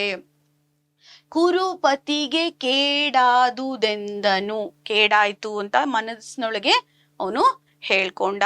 ಆಮೇಲೆ ಈ ಹರಿ ಇದಾನಲ್ಲ, ಹರಿ ಅಂದ್ರೆ ಶ್ರೀಕೃಷ್ಣ, ಹರಿ ತನ್ನ ಹಾಗೆ ಅಂದ್ರೆ ದ್ವೇಷವನ್ನ ಏನ್ ಮಾಡ್ದ, ಹೊರಗ್ ಹಾಕ್ಬಿಟ್ಟ, ಅಂದ್ರೆ ತನ್ನ ದ್ವೇಷವನ್ನ ಏನ್ ಮಾಡ್ಬಿಟ್ಟ, ಹೊರಗ್ ಹಾಕ್ಬಿಟ್ಟು ಅವನನ್ನ ತನ್ನ ಒಂದು ದಾರಿಯಿಂದ, ಅಂದ್ರೆ ನಿಮ್ಗೆ ಗೊತ್ತಿರ್ಬೇಕು, ಯಾವಾಗ್ಲೂ ಇದೆಲ್ಲ ಗೊತ್ತಾದ್ಮೇಲೆ ಅವ್ನ್ ಮತ್ತೆ ಪಾಂಡವ್ರ ಜೊತೆ ಯುದ್ಧ ಮಾಡೋದ್ ಕಷ್ಟ ಆಗತ್ತಲ್ವಾ, ಅದಕ್ಕೆ ಅವನೇನಂತಾನೆ, ಹರಿ ಏನ್ ಮಾಡ್ದ, ತನ್ನ ಹಗೆಯನ್ನ ದ್ವೇಷವನ್ನ ಹೊರಗೆ ಹಾಕ್ಬಿಟ್ಟ ಅಂತ ಹೇಳಿ. ಹೋಹುವುದೇ ಅಂದ್ರೆ ಏನೂ ಆಗಲ್ಲ, ಹಿಂಗ್ ಹೋಗೋದು ಅಂತ ಹೇಳ್ತೀವಲ್ಲ ಆ ತರ. ತನ್ನ ವಂಶದ ನರುಹಿ ಕೊಂದನು ಹಲವು ಮಾತೇನೆಂದು ಚಿಂತಿಸಿದ. ಅಂದ್ರೆ ನರು ಹೋದು ಅಂದ್ರೆ ಹೇಳಿದ, ತನ್ನ ವಂಶದ ಬಗ್ಗೆ ಹೇಳಿದ, ತನ್ನ ಜನ್ಮ ವೃತ್ತಾಂತವನ್ನ ಹೇಳಿ ಅವರಿಗೆ ಕೇಡ್ ಮಾಡ್ದ ಅಂತ ಹೇಳಿ ಇಲ್ಲಿ ಕರ್ಣ ಹೇಳ್ತಾ ಇದ್ದಾನೆ ಮಕ್ಕಳೇ. ಹಾಗಿದ್ರೆ ಇನ್ನೊಂದ್ಸತಿ ಮತ್ತೆ ಹೇಳ್ತಾ ಇದ್ದೀನಿ ನೋಡಿ ಮಕ್ಕಳೇ, ಇದನ್ನ ನೋಡಿ. ಇಲ್ಲಿ ಏನಾಗುತ್ತೆ ಅಂತ ಹೇಳಿದ್ರೆ ದೃಗುಜಲ ಅಂತಂದ್ರೆ ಕಣ್ಣಿನಲ್ಲಿ ಬರುವಂತ ನೀರು, ಕಣ್ಣಿನ ನೀರು, ಕಣ್ಣೀರು ಅಂತ ಹೇಳ್ತೀವಲ್ಲ. ಯಾವಾಗ ಬರುತ್ತೆ ಇದು? ತುಂಬಾ ದುಃಖ ಬಂದಾಗ. ಅವನಿಗೆ ಪಾಪ ದುಃಖ ಬಂದ್ಬಿಟ್ಟಿದೆ, ಅವನ ಕೊರಳ ನರಗಳೆಲ್ಲ ಹಿಗ್ಗಿ ಬಿಟ್ವು. ಅಂದ್ರೆ ಇಲ್ಲಿ ನಿಮ್ಗೆ ಗೊತ್ತಿರ್ಬೇಕು, ಗ್ರೀನ್ ಕಲರ್ ಒಂದ್ ನರ ಇರುತ್ತೆ, ಇದೊಂಥರ ಹಿಂಗ್ ಹಿಗ್ ಬಿಡುತ್ತಲ್ವಾ, ಆ ತರ ಅವನಿಗೆ ಕಣ್ಣೀರು ದಾರಿಯಾಗಿ ಸುರಿತಾ ಇದೆ. ಅವನು ಬೇಡ ಅಂದ್ರೂ ಕೂಡ ಸುರಿತಾ ಇದೆ. ಅಯ್ಯೋ ಅಂತ ಹೇಳ್ತಾನೆ. ಅಯ್ಯೋ ಕುರುಪತಿಗೆ ಏನಾಯ್ತು, ಕೇಡಾಯ್ತು ಅಂತ ತನ್ನ ಮನಸ್ಸಿನೊಳಗೆ ಹೇಳ್ಕೊತಾನೆ. ಎದ್ರಲ್ಲಿ ಹೇಳಕ್ಕಾಗಲ್ಲ ಅಲ್ಲ ಕೃಷ್ಣನಿಗೆ. ಆಮೇಲೆ ಕೃಷ್ಣನ ದ್ವೇಷದ ಬೆಂಕಿ ಏನಾಯ್ತು, ಇಲ್ಲಿ ಹೊಗೆ ಆಡಿತು. ಬೆಂಕಿ ಹೊಗೆ ಆಡೋದು ಅಂದ್ರೆ ದ್ವೇಷನ ಹೇಳ್ಬಿಟ್ಟ ಅಂತ ಹೇಳಿ ಹೇಳ್ತಾ ಇದ್ದಾನೆ. ಮತ್ತೆ ಇದನ್ ಪೂರ್ತಿ ಏನಾಗುತ್ತೆ, ಕುರುವಂಶವನ್ನ ಸುಡದೆ ಬಿಡಲ್ಲ ಇದು ಅಂತ ಹೇಳಿ ಅನ್ಕೋತಾನೆ. ಆಮೇಲೆ ತನ್ನ ಜನ್ಮ ವೃತ್ತಾಂತವನ್ನ ಹೇಳಿ ಇಲ್ಲಿ ಏನ್ ಮಾಡ್ದ, ಕೌರವೇಂದ್ರನನ್ನ ಅವನನ್ನ ಕೇಡ್ ಮಾಡ್ದ, ಅವನಿಗೆ ಕೇಡಾಯ್ತು ಅಂತ ಹೇಳಿ ಅನ್ಕೊಂಡ. ಆಮೇಲೆ ತನ್ನ ಬಗ್ಗೆ ತಾನೇ ಚಿಂತಿಸಕ್ಕೆ ಶುರು ಮಾಡ್ದ ಮಕ್ಕಳೇ. ಸರಿನಾ ಮಕ್ಕಳೇ? ಹಾಗಿದ್ರೆ ಬನ್ನಿ ಮುಂದಿನ ಭಾಗವನ್ನ ನೋಡೋಣ. ಇಲ್ಲಿ ಏನಾಗುತ್ತೆ ಅಂತಂದ್ರೆ ಕೃಷ್ಣನಿಗೆ ಇಲ್ಲಿ ಏನಾಗುತ್ತೆ, ಏನು ಹೇಳೈ ಕರ್ಣ ಚಿತ್ತ ಗ್ಲಾನಿ ಯಾವುದು. ಇಲ್ಲಿ ನೋಡಿ ಮಕ್ಕಳೇ, ನಿಮ್ಗೆ ಓದ್ಬೇಕಾದ್ರೆ ಗೊತ್ತಾಗ್ಬೇಕು. ಚಿತ್ತ ಗ್ಲಾನಿ ಅನ್ನೋದು ಇಲ್ಲಿ ಬರುತ್ತೆ. ಯಾವುದು ಮನಗೆ ಕುಂತಿ ಸೂನುಗಳ ಬೆಸಗೈಸಿ ಕೊಂಬುದು ಸೇರದೆ ನಿನಗೆ ಹಾನಿ ಇಲ್ಲೆನ್ನಾಣೆ. ಇಲ್ಲಿ ನೋಡಿ, ಇಲ್ಲಿ ಎನ್ನಾಣೆ ಬರುತ್ತೆ, ನನ್ನಾಣೆ ಎಣ್ಣಾಣೆ. ಇದನ್ನೆಲ್ಲ ನಿಮ್ಗೆ ನಾನು ಪ್ರಸ್ತಾರ ಹಾಕಿ ಹೇಳುವಂತ ಒಂದು ವಿಡಿಯೋ ಇದೆ. ಆ ವಿಡಿಯೋದಲ್ಲಿ ನಾನು ವಿಸ್ತಾರವಾಗಿ ಹೇಳಿದ್ದೀನಿ ಮಕ್ಕಳೇ, ಅದನ್ನ ದಯವಿಟ್ಟು ನೋಡಿ. ನುಡಿ ನುಡಿ ಮೌನವೇತಕೆ ಮರುಳುತನ ಬೇ. ಇಲ್ಲಿ ನೋಡಿ, ಬೇ ಇದು ಮುಂದೆ ಡಾನು, ಬೇಡಾನು ನಿನ್ನಪದೆಸೆಯ ಬಯಸುವವನಲ್ಲ ಕೇಳೆಂದ ಅಂತ ಹೇಳ್ತಾ ಇದ್ದಾನೆ. ಇದನ್ನ ನಿಮ್ಗೆ ಭಾಮಿನಿ ಷಟ್ಪದಿಯಲ್ಲಿ ಇರೋದ್ರಿಂದ ಇದನ್ನ ನಾನು ಪ್ರಸ್ತಾರ ಹಾಕಿ ಬರೆಯೋದನ್ನ ನಿಮ್ಗೆ ನಾನು ಏನ್ ಮಾಡಿದೀನಿ ಅಂತ ಹೇಳಿದ್ರೆ ನಮ್ಮ ಛಂದಸ್ಸು ವಿಭಾಗದಲ್ಲಿ ಹೇಳಿದೀನಿ ಮಕ್ಕಳೇ. ಆ ವಿಡಿಯೋನ ಸಂಪೂರ್ಣವಾಗಿ ನೋಡಿ ಮಕ್ಕಳೇ. ಇಲ್ಲಿ ಏನು ಹೇಳೈ ಕರ್ಣ, ಏನ್ ಹೇಳಲಿ, ಏನೋ ಚಿತ್ತ ಗ್ಲಾನಿ. ಚಿತ್ತ ಗ್ಲಾನಿ ಅಂತಂದ್ರೆ, ಚಿತ್ತ ಅಂತ ಹೇಳಿದ್ರೆ ಮನಸ್ಸು, ಗ್ಲಾನಿ ಆಗೋದು ಅಂದ್ರೆ ಹುಚ್ಚಿಡಿಯೋದು, ಒಂಥರ ಅಲ್ಲೋಲ ಕಲ್ಲೋಲ ಆಗೋದು ಅಂತ ತಗೊಳ್ಳಿ. ಇಲ್ಲಿ ಚಿತ್ತ ಗ್ಲಾನಿ ಯಾವುದು ಮನಕ್ಕೆ ಅಂದ್ರೆ ಮನಸ್ಸಿಗೆ. ಕುಂತಿ ಸೂನುಗಳು, ಕುಂತಿ ಸೂನುಗಳು ಅಂತ ಹೇಳಿದ್ರೆ ಕುಂತಿಯ ಮಕ್ಕಳು. ಬೆಸಗೈಸಿ ಕೊಂಬುದು ಅಂದ್ರೆ ಬೆಸಗೈಸಿಕೊಂಡು ಸೇರೋದು, ನೀನ್ ಸೇರ್ಬೇಕು, ಬೆಸಗೈಸ್ಬೇಕು ಅಂದ್ರೆ ಬರ್ಬೇಕು, ಅಲ್ಲಿ ಸೇರ್ಬೇಕು ಅಂತ ಹೇಳಿ ನಿನಗೆ ಹಾನಿ ಇಲ್ಲ ನನ್ನಾಣೆ ನುಡಿ ನುಡಿ ಅಂತ ಹೇಳ್ದ. ಹೇಳಿದ ತಕ್ಷಣ ಮೌನ ವೇತಕೆ, ಮೌನ ಯಾಕೆ ವಹಿಸಿದೀಯಾ, ಮರಳುತನ ಬೇಡಾನು, ನಿನಗೆ ಮೌನ ವಹಿಸ್ಬೇಡ, ನಿನ್ನ ಅಪದಸೆಯನ್ನ, ನಿನ್ನ ಕೆಟ್ಟದನ್ನ, ನಿನ್ನ ಕೇಡನ್ನ ನಾನು ಬಯಸೋದಿಲ್ಲ ಅಂತ ಹೇಳಿ ಹೇಳ್ತಾ ಇದ್ದಾನೆ. ಇಲ್ಲಿ ಏನಂತಂದ್ರೆ, ಕಾರಣ ನಿನಗೆ ಯಾಕೆ ಮನಸ್ಸಿನಲ್ಲಿ ಈ ತರ ದ್ವಂದ್ವ ಉಂಟಾಗಿದೆ, ನಿನ್ಗೆ ಯಾಕೆ ಚಿತ್ತ ಗ್ಲಾನಿ ಆಗಿದೆ, ನಿಂಗೆ ಯಾಕೆ ಚಿತ್ತ ಅಂತ ಹೇಳಿದ್ರೆ ಮನಸ್ಸು, ಗ್ಲಾನಿ ಆಗೋದು ಅಂದ್ರೆ ಒಂಥರ ಅಲ್ಲೋಲ ಕಲ್ಲೋಲ ಆಗೋದು ಅಂತ ಹೇಳಿ ಇಟ್ಕೊಳ್ಳಿ ಇಲ್ಲಿ. ಓಕೆ, ನೀನು ಕುಂತಿ ಸೂನುಗಳನ್ನ, ಕುಂತಿಯ ಮಕ್ಕಳನ್ನ ಏನ್ ಮಾಡು, ಸೇರ್ಕೋ, ನೀನು ಪಾಂಡವರ ಪಕ್ಷಕ್ಕೆ ಬಾ ಅಂತ ಹೇಳ್ಬೇಕಾಗಿದೆ. ಇನ್ವಿಟೇಷನ್ ಏನ್ ಮಾಡ್ತಾ ಇದ್ದಾನೆ, ಕುಂತಿ ಸೂನುಗಳನ್ನ ಬೆಸಗೈಸಿ ಕೊಂಬುದು ಅಂದ್ರೆ ಸೇರ್ಕೋ, ಸೇರ್ಕೋ ಅವ್ರನ್ನ ಅಂತ ಹೇಳ್ತಾ ಇದ್ದಾನೆ. ಇದರಿಂದ ನಿನಗೆ ಹಾನಿ ಆಗಲ್ಲ, ಹಾನಿ ಇಲ್ಲ, ನನ್ನಾಣೆ ಅಂದ್ರೆ ನನ್ನ ಆಣೆ ಮಾಡಿ ಹೇಳ್ತಾ ಇದ್ದೀನಿ. ನುಡಿ ನುಡಿ ಅಂದ್ರೆ ಹೇಳು ಹೇಳು, ಮೌನ ಯಾಕೆ ವಹಿಸಿದೀಯಾ, ಸುಮ್ನ್ಯಾಕಾದೆ, ನಿನಗೆ ಮರುಳುತನ ಬೇಡ ಅಂದ್ರೆ ನೀನು ಸುಮ್ನೆ ಇರ್ಬೇಡ. ಮರುಳುತನ ಅಂದ್ರೆ ಹುಚ್ಚತನ, ಮರಳು ಅಂದ್ರೆ ಹುಚ್ಚು ಅಂತ ಹಂಗಲ್ಲ. ಇಲ್ಲಿ ಏನ್ ಗೊತ್ತಾ ಅಂದ್ರೆ ನೀನು ಸುಮ್ನಾಗ್ಬೇಡ, ನೀನು ಆ ತರ ಯೋಚನೆ ಮಾಡ್ಬೇಡ ಅಂತ ಹೇಳ್ಬೇಕಾಗಿದೆ. ಅದಕ್ಕೋಸ್ಕರ ಮರಳುತನ ಬೇಡ ಅಂತ ಹೇಳಿದಾನೆ. ಬೇಡ ಅನು ಅಂದ್ರೆ ಬೇಡ ಅಂತ ಹೇಳಿದಾನೆ. ನಿನ್ನ ಅಪದೆಸೆಯ, ನಿನ್ನ ಕೆಟ್ಟದ್ದನ್ನ ನಾನು ಬಯಸುವವನಲ್ಲ ಅಂತ ಹೇಳಿ ಕೇಳೆಂದ ಅಂತ ಹೇಳ್ತಾ ಇದ್ದಾನೆ. ಸರಿನಾ ಮಕ್ಕಳೇ? ಬನ್ನಿ ಈ ಒಂದು ಭಾಗವನ್ನ ಮತ್ತೊಂದ್ಸತಿ ನಿಮ್ಗೆ ವಿವರಿಸ್ತಾ ಇದ್ದೀನಿ. ಇಲ್ಲಿ ನೋಡಿ ಮಕ್ಕಳೇ, ಗ್ಲಾನಿ ಅಂತ ಹೇಳಿದ್ರೆ ಇಲ್ಲಿ ನೋಡಿ ಮಕ್ಕಳೇ, ಈ ಒಂದು ಭಾಗವನ್ನ ಗ್ಲಾನಿ ಅಂದ್ರೆ ತಲ್ಲಣ, ಚಿತ್ತ ಅಂತ ಹೇಳಿದ್ರೆ ಮನಸ್ಸು ಅಂತ ಹೇಳ್ತೀವಿ. ನೋಡು, ಏನು ಹೇಳು ಕರ್ಣ, ನಿನ್ನ ಮನಸ್ಸಿನ ಜಡತ್ವ ಅಂತ ಹೇಳ್ತಾರೆ. ಗ್ಲಾನಿ ಅಂದ್ರೆ ಜಡತ್ವ ಅನ್ನೋ ತರ ತಗೊಂಡಿದ್ದಾರೆ ಇಲ್ಲಿ ಏನ್ ಗೊತ್ತಾ, ನಿನ್ಗೆ ವ್ಯಾಕುಲತೆ ಅಂದ್ರೆ ನಿಂಗೆ ಈ ಮನಸ್ಸಿನಲ್ಲಿ ಏನ್ ದ್ವಂದ್ವ ಆಗ್ತಾ ಇದೆ ಅಂತ ಹೇಳಿ. ನಿನಗೆ ಕುಂತಿ ಪುತ್ರರಿಂದ ಸೇವೆ ಮಾಡಿಸ್ಕೊಳ್ಳೋದಿದೆ, ನೀ ಅವರನ್ನ ಬಂದು ಸೇರು, ನಿನ್ಗೇನು ಹಾನಿ ಆಗಲ್ಲ, ನನ್ನ ಆಣೆ ಅಂದ್ರೆ ನಾನು ಆಣೆ ಮಾಡ್ತಾ ಇದ್ದೀನಿ, ನಿನಗೆ ಅಪದಸೆಯನ್ನ ಕೆಟ್ಟದ್ದನ್ನ ನಾನು ಬಯಸುವವನಲ್ಲ ಅಂತ ಹೇಳಿ ಅವನಿಗೆ ಸಮಾಧಾನವನ್ನ ಮಾಡ್ತಾನೆ ಕೃಷ್ಣ ಇಲ್ಲಿ. ಸರಿನಾ ಮಕ್ಳೇ? ಈ ಭಾಗ ಅರ್ಥ ಆಗಿದೆ ಅಂದ್ರೆ ಮುಂದಿನ ಭಾಗಕ್ಕೆ ಹೋಗ್ತಾ ಇದ್ದೀನಿ ಮಕ್ಳೇ. ಬನ್ನಿ, ಈ ಭಾಗದಲ್ಲಿ ಏನಿದೆ ಗೊತ್ತಾ ಮಕ್ಳೇ? ಇಲ್ಲಿ ನಮ್ಗೆ ಕರ್ಣ ಹೇಳ್ತಾನೆ, ಮರಳು ಮಾಧವ ಮಹಿಯ ರಾಜ್ಯದ ಸಿರಿಗೆ ಸೋಲುವವನಲ್ಲ.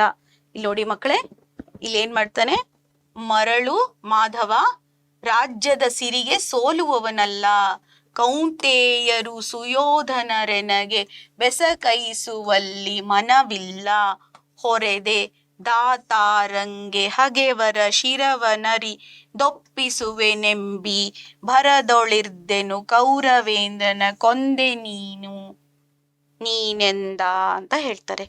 ಏನಪ್ಪ ಇಲ್ಲಿ ಕರ್ಣ ಕೃಷ್ಣನಿಗೆ ಹೇಳ್ತಾನೆ ಏನಪ್ಪಾ ಅಂದ್ರೆ, ಮರಳು ಮಾಧವ, ಹುಚ್ಚು ಮಾಧವ, ಧವ, ಮಾ ಅಂದ್ರೆ ಲಕ್ಷ್ಮಿ, ಧವ ಅಂದ್ರೆ ಧರಿಸಿದವ, ಲಕ್ಷ್ಮಿಯನ್ನ ತನ್ನ ಎದೆಯಲ್ಲಿ ಧರಿಸಿದವ ಅಂತ ಹೇಳ್ತೀವಿ. ಇದು ಬಹುರ್ವಿಹಿ ಸಮಾಸ ಆಗುತ್ತೆ ಮಕ್ಕಳೇ. ಮರಳು ಮಾಧವ, ಮರಳು ಅಂದ್ರೆ ಹುಚ್ಚು ಮಾಧವ, ನಾನು ಮಹಿ ಅಂದ್ರೆ ಯಾವುದು, ಭೂಮಿ, ಮತ್ತೆ ಮಹಿ ಅಂದ್ರೆ ಭೂಮಿಯ ಒಂದು ಆಸೆಗೆ, ಮಹಿಯ ಆಸೆಗೆ ನಾನು ಸಿರಿಗೆ ಸೋಲುವವನಲ್ಲ. ಮಹಿ ಅಂದ್ರೆ ನನಗೆ ರಾಜ್ಯ ಸಿಗುತ್ತೆ ಅಂತ ನಾನು ಸೋಲುವವನಲ್ಲ. ನಾನು ಕೌಂತೆಯರು ಸುಯೋಧನರೇನೋ ಬಸೆಗೊಳಿಸುವಲ್ಲಿ ಅಂದ್ರೆ ನಾನು ಇಬ್ಬರನ್ನು ಸೇರ್ಕೊಳ್ಳೋದ್ರಲ್ಲಿ ಏನು ನಂಗಿದು ಇಲ್ಲ, ಆಸೆ ಇಲ್ಲ. ಯಾರನ್ನ? ಕೌಂತೆಯರನ್ನ ನನಗೆ ಬಸೆಗೈಸುವಲ್ಲಿ ಆಸೆ ಇಲ್ಲ, ನನಗೆ ಮನವಿಲ್ಲ, ನನಗೆ ಏನು ಮನಸ್ಸಿಲ್ಲ. ಆದ್ರೆ ನನ್ನ ದಾತಾರಂಗೆ, ನನ್ನ ಏನು ಒಡೆಯನಿಗೆ, ದಾತಾರನಿಗೆ, ನನ್ನನ್ನ ಸಲುಹಿದವನಿಗೆ, ಯಾರು? ದುರ್ಯೋಧನನಿಗೆ ಏನಂತ ಹೇಳಿದೀನಿ, ನಿನ್ನ ಹಾಗೆ ನಿನ್ನ ವೈರಿಗಳ ಶಿರವನ್ನ ನಾನು ಒಪ್ಪಿಸ್ತೀನಿ, ಅವರ ಶಿರವನ್ನ ತಂದು ನಿನಗೆ ಒಪ್ಪಿಸ್ತೀನಿ, ಅವರ ಶಿರವನ್ನ ಕಡಿದು ನಿಂಗೆ ಒಪ್ಪಿಸ್ತೀನಿ ಅಂದ್ರೆ ಯುದ್ಧ ಮಾಡಿ ನಿನ್ನನ್ನು ಗೆಲ್ಲಿಸ್ತೀನಿ ಆ ತರ. ಓಕೆ, ಶಿರವನ್ನ ಒಪ್ಸೋದು ಅಂತ ಹೇಳಿದ್ರೆ ಅವ್ರ ಶಿರವನ್ನ ಕಡಿದು ತಂದು ನಿಮ್ಗೆ ಒಪ್ಪಿಸ್ತೀನಿ ಅಂತ ಹೇಳಿ ನಾನು ಆ ಒಂದು ಭರದೊಳು ಅಂತಂದ್ರೆ ಆ ಒಂದು ಆಸೆಯಲ್ಲಿ ನಾನ್ ಮಾಡ್ತೀನಿ ಅಂತ ಹೇಳಿದ್ದೆ. ಆದ್ರೆ ನೀನ್ ಇದನ್ನೆಲ್ಲ ಹೇಳ್ಬಿಟ್ಟು ಕೌರವೇಂದ್ರನನ್ನ ಕೊಂದೆ ನೀನು ಅಂತ ಹೇಳ್ತಾ ಇದ್ದಾನೆ. ಯಾರು? ಕರ್ಣ. ಇನ್ನೊಂದ್ಸತಿ ಹೇಳ್ತೀನಿ ನೋಡಿ ಮಕ್ಕಳೇ, ಈ ಒಂದು ಭಾಗವನ್ನ ಇಲ್ಲೇನಾಗುತ್ತೆ ಅಂತ ಹೇಳಿದ್ರೆ ಮಕ್ಕಳೇ, ಏನ್ ಗೊತ್ತಾ, ಧವ, ಮಾ ಅಂದ್ರೆ ಲಕ್ಷ್ಮಿ, ಧವ ಅಂದ್ರೆ ಧರಿಸಿದವ, ಲಕ್ಷ್ಮಿಯನ್ನಿ ಎದೆಯಲ್ಲಿ ಧರಿಸಿದವ. ನಿಮ್ಗೆ ಗೊತ್ತಿರ್ಬೇಕು, ವಿಷ್ಣುವಿನ ಎದೆಯಲ್ಲಿ ಲಕ್ಷ್ಮಿ ಇರ್ತಾಳಲ್ವಾ, ಅವಳನ್ನ ಧರಿಸಿದವ ಕೃಷ್ಣ ಅಂತ ಹೇಳಿ. ಮಹಿ ಅಂದ್ರೆ ಭೂಮಿ, ಧರೆ, ವಸುಂಧರೆ, ವಸುದೆ, ಇವೆಲ್ಲ ಈಗಾಗ್ಲೇ ಹೇಳಿದೀನಿ. ಅಯ್ಯೋ ಮರಳು ಕೃಷ್ಣನೇ, ಏನಂತ ಹೇಳಿದ್ರೆ ನಾನು ರಾಜ್ಯದ ಸಿರಿಗೆ ಏನ್ ಆಸೆ ಮಾಡೋನಲ್ಲ, ಆಸೆ ಪಡೋನಲ್ಲ. ನಾನು ಏನ್ ಗೊತ್ತಾ, ಯಾರ ಕಡೆನೂ ನಂಗೆ ಸೇವೆ ಮಾಡಿಸ್ಕೋಬೇಕಾಗಿಲ್ಲ, ನಾನು ಬಂದ್ ಇವ್ರನ್ನ ಸೇರ್ಬೇಕಾಗೂ ಇಲ್ಲ. ನಾನೇನಂತ ಹೇಳಿದೀನಿ ನನ್ನ ಒಡೆಯನಿಗೆ ಅಂತ ಹೇಳಿದ್ರೆ, ಶತ್ರುಗಳ ತಲೆಯನ್ನ ತಂದು ನಾನು ಒಪ್ಪಿಸ್ತೀನಿ ಅಂತ ಹೇಳಿದೀನಿ ಅಂತ ಹೇಳ್ತಾನೆ. ಈ ಎಲ್ಲ ವಿಷಯವನ್ನ ಕೇಳಿ ನೀನು ಕೌರವೇಂದ್ರನನ್ನ ಕೊಂದೆ ನೀನು ಅಂತ ಹೇಳ್ತಾನೆ ಮಕ್ಕಳೇ. ಸರಿನಾ? ಬನ್ನಿ ಮಕ್ಕಳೇ, ಮುಂದಿನ ಭಾಗವನ್ನ ನೋಡೋಣ ಮಕ್ಕಳೇ. ಹಾಗಿದ್ರೆ ಈ ಒಂದು ಭಾಗವನ್ನ ನೋಡೋಣ ಬನ್ನಿ ಮಕ್ಕಳೇ. ಇಲ್ಲಿ ವೀರ ಕೌರವರಾಯನೇ ದಾತಾರನೇ, ನೋಡಿ, ವೀರ ಕೌರವರಾಯನೇ ದಾತಾರನಾಥನ ಹಗೆ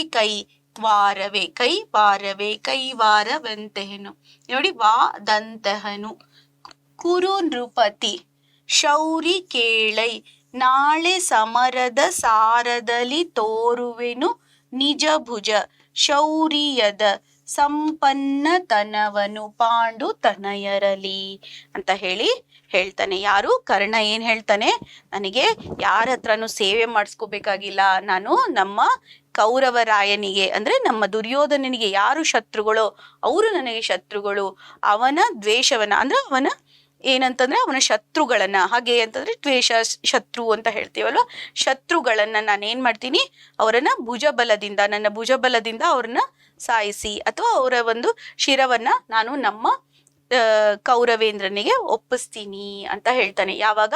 ಈ ನಾಳೆ ಸಮರ ಆದ್ರೆ, ಸಮರ, ಕದನ, ಯುದ್ಧ ಇವೆಲ್ಲ ಬರುತ್ತೆ. ಯಾರಿಗೆ? ಕುರು ನೃಪತಿ. ಕುರು ಅಂದ್ರೆ ಕುರುಕ್ಷೇತ್ರ, ಕುರು ವಂಶ ಅಂತ ಹೇಳ್ತೀವಲ್ಲ, ಕುರು ಅಂದ್ರೆ ಕುರು ಅಂತ ಹೇಳಿದ್ರೆ ಕುರು ವಂಶ ಅಂತ ಹೇಳ್ತೀವಿ. ಅಲ್ಲಿ ನೃಪತಿ, ನೃಪತಿ, ನೃ ಅಂದ್ರೆ ಭೂಮಿ, ಪತಿ ಅಂದ್ರೆ ಭೂಮಿಗೆ ಪತಿ ಅಂತ ಹೇಳ್ದಂಗೆ, ಇಲ್ಲಿ ಕೌರವೇಂದ್ರ ಅಂತ ಹೇಳ್ದಂಗೆ ಅಂದ್ರೆ ದುರ್ಯೋಧನ, ಅವನಿಗೆ ನಾನು ಒಪ್ಪಿಸ್ತೀನಿ. ಆದ್ರೆ ನಿನ್ನ 5 ಜನ ವೀರೈವರನ್ನ, ಅವರನ್ನ ಪಾಂಡುತನಯರನ್ನ ನಾನು ಏನ್ ಮಾಡಲ್ಲ, ಏನು ಮಾಡಲ್ಲ ಅಂತ ಹೇಳ್ತಾನೆ. ಇಲ್ಲಿ ನೋಡಿ ಮಕ್ಳೇ, ಇಲ್ಲಿ ಏನಂತ ಹೇಳಿದ್ರೆ ನಾನು ಮತ್ತೊಂದ್ಸತಿ ವಿವರಿಸ್ತಾ ಇದ್ದೀನಿ ನೋಡಿ ಮಕ್ಳೇ. ಹಾಗೆ ಅಂದ್ರೆ ದ್ವೇಷ, ಕೈವಾರ ಅಂದ್ರೆ ಹೊಗಳಿಕೆ. ಅಲ್ಲಿ ಏನ್ ಹೇಳ್ತಾನೆ ಅಂದ್ರೆ, ವೀರ ಕೌರವರಾಯನೇ ನನಗೆ ಒಡೆಯನು, ಅಂದ್ರೆ ವೀರ ಕೌರವರಾಯ ಅಂದ್ರೆ ದುರ್ಯೋಧನ ನನಗೆ ಒಡೆಯ, ಆತನ ಶತ್ರುಗಳೇ ನನ್ನ ಶತ್ರುಗಳು, ಅವನ ಅಭಿಮಾನವೇ ನನಗೆ ಅಭಿಮಾನ, ಅವನಿಗೆ ಆಗುವುದೇ ನನಗೆ ಆಗಲಿ ಅಂತ ಹೇಳಿ ಕೃಷ್ಣನಿಗೆ ಹೇಳ್ತಾನೆ. ನಾಳೆ ಏನಾದ್ರೂ ಯುದ್ಧ ಆದ್ರೆ, ಯುದ್ಧದಲ್ಲಿ ನನ್ನ ಭುಜಬಲದ ಶೌರ್ಯವನ್ನ, ಪರಾಕ್ರಮವನ್ನ, ನನ್ನ ಪರಾಕ್ರಮವನ್ನ ನಾನು ತೋರಿಸಿ ಪಾಂಡವರ ಮೇಲೆ ತೋರಿಸ್ತೀನಿ ಅಂತ ಹೇಳ್ತಾನೆ. ಮುಂದಿನ ಭಾಗದಲ್ಲಿ ನೋಡೋಣ ಬನ್ನಿ ಮಕ್ಕಳೇ, ಮತ್ತೆ ಏನ್ ಹೇಳ್ತಾನೆ ಅಂತ ಹೇಳಿ. ಇಲ್ಲಿ ಏನಾಗುತ್ತೆ ಅಂತ ಹೇಳಿದ್ರೆ, ಮಾರಿಗೌತಣವಾಯ್ತು ನಾಳಿನ ಭಾರತವು, ಅಂದ್ರೆ ಮುಂದಿನ ಬಾರಿಗೆ ನಾವು ಬಲಿಯನ್ನ ಕೊಡ್ತೀವಲ್ಲ, ಆತರ ಮಾರಿಗೆ ಔತಣ ಆಯ್ತು ಅಂತ ಹೇಳ್ತಾರೆ. ಭಾರತವು ಚತುರಂಗ ಬಲದಲ್ಲಿ, ನಿಮ್ಗೆ ಗೊತ್ತಿದೆ ಚತುರಂಗ ಬಲ ಅಂತ ಹೇಳಿದ್ರೆ ನಿಮ್ಗೆ ಗೊತ್ತಿರುತ್ತೆ, ಆನೆ, ಒಂಟೆ, ಕುದುರೆ ಮತ್ತು ಸೈನಿಕರು ಅಂತ ಹೇಳ್ತೀವಲ್ವಾ. ಆ ಬಲದಲ್ಲಿ ನಾನು ಕೌರವನ ಋಣವನ್ನ ತೀರಿಸ್ತೀನಿ ಅಂತ ಹೇಳ್ತಾನೆ. ಆ ರಣದಲ್ಲಿ ಅಂದ್ರೆ ಆ ಯುದ್ಧದಲ್ಲಿ, ರಣ ಅಂತಂದ್ರೆ ಯುದ್ಧ ಭೂಮಿಯಲ್ಲಿ ಏನ್ ಮಾಡ್ತೀನಿ ಅಂತ ಹೇಳಿದ್ರೆ, ಅವರ ಸುಪುಟ ಕೋಟೆ ಅಂದ್ರೆ ಈ ಪಾಂಡವರನ್ನ ನಾನು ಏನ್ ಮಾಡ್ತೀನಿ, ಎಲ್ಲರನ್ನು ನಾಶ ಮಾಡ್ತೀನಿ ಅಂತ ಹೇಳ್ತಾನೆ. ಆದ್ರೆ ಈ 5 ಜನರನ್ನ ಮಾತ್ರ ನಾನು ನೋಯಿಸಲ್ಲ ಅಂತ ಹೇಳಿ ಏನ್ ಮಾಡ್ತಾನೆ, ತನ್ನ ರಾಜೀವ ಸಖನಾಣೆ, ರಾಜೀವ ಅಂತ ಹೇಳಿದ್ರೆ ಇಲ್ಲಿ ಕಮಲ ಅಂತ ಹೇಳ್ತೀವಿ, ರಾಜೀವ ಅಂತ ಹೇಳಿದ್ರೆ ಕಮಲ, ಲೋಟಸ್ ಅಂತ ಹೇಳ್ತೀರ, ರಾಜೀವ ಅಂತ ಹೇಳಿದ್ರೆ ಅವ್ರು ಇಲ್ಲಿ ಏನಾಗುತ್ತೆ ಅಂತ ಹೇಳಿದ್ರೆ, ಸಖ ಅಂತಂದ್ರೆ ಕಮಲಕ್ಕೆ ಸಖ ಯಾರು? ಸೂರ್ಯ ಅಲ್ವಾ, ಸಖ ಅಲ್ವಾ, ಕರೆಕ್ಟ್. ಹಾಗಿದ್ರೆ ಇಲ್ಲಿ ಸೂರ್ಯನ ಮೇಲೆ ಆಣೆಯನ್ನ ಇಡ್ತಾನೆ. ಬನ್ನಿ ಮಕ್ಕಳೇ, ಇದನ್ನ ಮತ್ತೊಂದ್ಸತಿ ವಿವರಿಸ್ತೀನಿ. ಇಲ್ಲಿ ಏನಾಗಿದೆ ಅಂತ ಹೇಳಿದ್ರೆ, ಇಲ್ಲಿ ರಾಜೀವ ಸಖ ಅಂದ್ರೆ, ರಾಜೀವ ಅಂದ್ರೆ ಕಮಲ, ಸಖ ಅಂದ್ರೆ ಮಿತ್ರ. ಇಲ್ಲಿ ಸೂರ್ಯನ, ಇಲ್ಲಿ ಏನಾಗಿದೆ, ಕಮಲದ ಮಿತ್ರ. ಕಮಲದ ಮಿತ್ರ ಯಾರು? ಸೂರ್ಯ. ಸೂರ್ಯನ ಮಿತ್ರ ಅಲ್ಲ, ಕಮಲದ ಮಿತ್ರ ಮಕ್ಕಳೇ, ಸರಿ ಮಾಡ್ಕೊಳ್ಳಿ. ಕಮಲ, ರಾಜೀವ ಅಂದ್ರೆ ಕಮಲ, ಕಮಲದ ಮಿತ್ರ ಸೂರ್ಯ ಅಂತ ಹೇಳಿ. ಇಲ್ಲಿ ರಣ ಅಂದ್ರೆ ಯುದ್ಧ, ಕದನ, ಸಮರ ಅಂತ ಹೇಳ್ತೇವೆ. ಇಲ್ಲಿ ನಾಳೆ ಬರಲಿರುವ ಮಹಾಭಾರತ ಯುದ್ಧ ಇದೆಯಲ್ಲ, ಅದು ಮಾರಿಗೆ, ಅಂದ್ರೆ ಒಂದು ಬಲಿ ಕೊಡೋದಕ್ಕೆ, ಆತರ ಏನಾಗಿದೆ, ಮಾರಿಗೆ ಔತಣ ಆಯ್ತು. ಇಲ್ಲಿ ಚತುರಂಗ ಬಲವನ್ನ, ಚತುರಂಗ ಬಲ ಅಂತಂದ್ರೆ ನಿಮ್ಗೆ ಗೊತ್ತು, ಆನೆ, ಒಂಟೆ, ಕುದುರೆ ಮತ್ತು ಸೈನಿಕರು ಅಂತ ಹೇಳ್ತೀವಲ್ವಾ, ಇವರನ್ನ ಸೋಲಿಸಿ ಅಂದ್ರೆ ಅಲ್ಲಿರುವಂತ ವಿರುದ್ಧ ದಿಕ್ಕಿನಲ್ಲಿ, ಅಂದ್ರೆ ಯುದ್ಧದಲ್ಲಿ ಏನಾಗುತ್ತೆ ಅಂತ ಹೇಳಿದ್ರೆ ನಿಮ್ ವೈರಿಗಳನ್ನ ಸೋಲ್ಸೋದು ಅಂತ ಹೇಳ್ತೀವಲ್ವಾ, ಆ ತರ ಇವರನ್ನ ನಾನು ಏನ್ ಮಾಡ್ತೀನಿ, ಸೋಲಿಸ್ತೀನಿ. ಇವ್ರನ್ನೆಲ್ಲ ಏನ್ ಮಾಡ್ತೀನಿ ಅಂತ ಹೇಳಿದ್ರೆ ನಾನು ಸಾಯಿಸ್ತೀನಿ. ಇವ್ರನ್ನೆಲ್ಲ ಶಿರವನ್ನ ತಂದು ನನ್ನ ಒಡೆಯನಾದಂತ ದುರ್ಯೋಧನನಿಗೆ ಒಪ್ಪಿಸ್ತೀನಿ ಅಂತ ಹೇಳ್ತಾನೆ. ಆಮೇಲೆ ಆದ್ರೆ ಯಾವುದೇ ಕಾರಣಕ್ಕೂ ನಿನ್ನ 5 ಜನ ಪಾಂಡವರನ್ನ ನಾನು ಏನು ಮಾಡಲ್ಲ, ನನ್ನ ಸೂರ್ಯನ ಮೇಲೆ ಆಣೆ ಮಾಡ್ತೀನಿ ಅಂತ ಹೇಳ್ತಾನೆ ಮಕ್ಕಳೇ. ಸರಿನಾ ಮಕ್ಕಳೇ? ಹಾಗಿದ್ರೆ ಬನ್ನಿ ಮುಂದಿನ ಭಾಗವನ್ನ ನೋಡೋಣ. ಇಲ್ಲಿ ಏನಾಗಿದೆ ಅಂತ ಹೇಳಿದ್ರೆ, ಒಂದು ವಾಕ್ಯದಲ್ಲಿ ಉತ್ತರಿಸಿ ಇದೆ. ನಿಮಗೆ ಗೊತ್ತಿದೆ, ಕೃಷ್ಣನು ಕರ್ಣನನ್ನು ರಥದಲ್ಲಿ ಹೇಗೆ ಕೂರಿಸ್ಕೊಂಡ, ಅವನನ್ನ ಮೇಲೆ ಕರೆದ್ಬಿಟ್ಟು ಮೈದುನತನದ ಸರಸದಲ್ಲಿ ಕೂರಿಸ್ಕೋತಾನಲ್ವಾ, ಅದನ್ನ ಬರಿಬೇಕು. ಕುಮಾರವ್ಯಾಸನ ಆರಾಧ್ಯ ದೈವ ಯಾರು?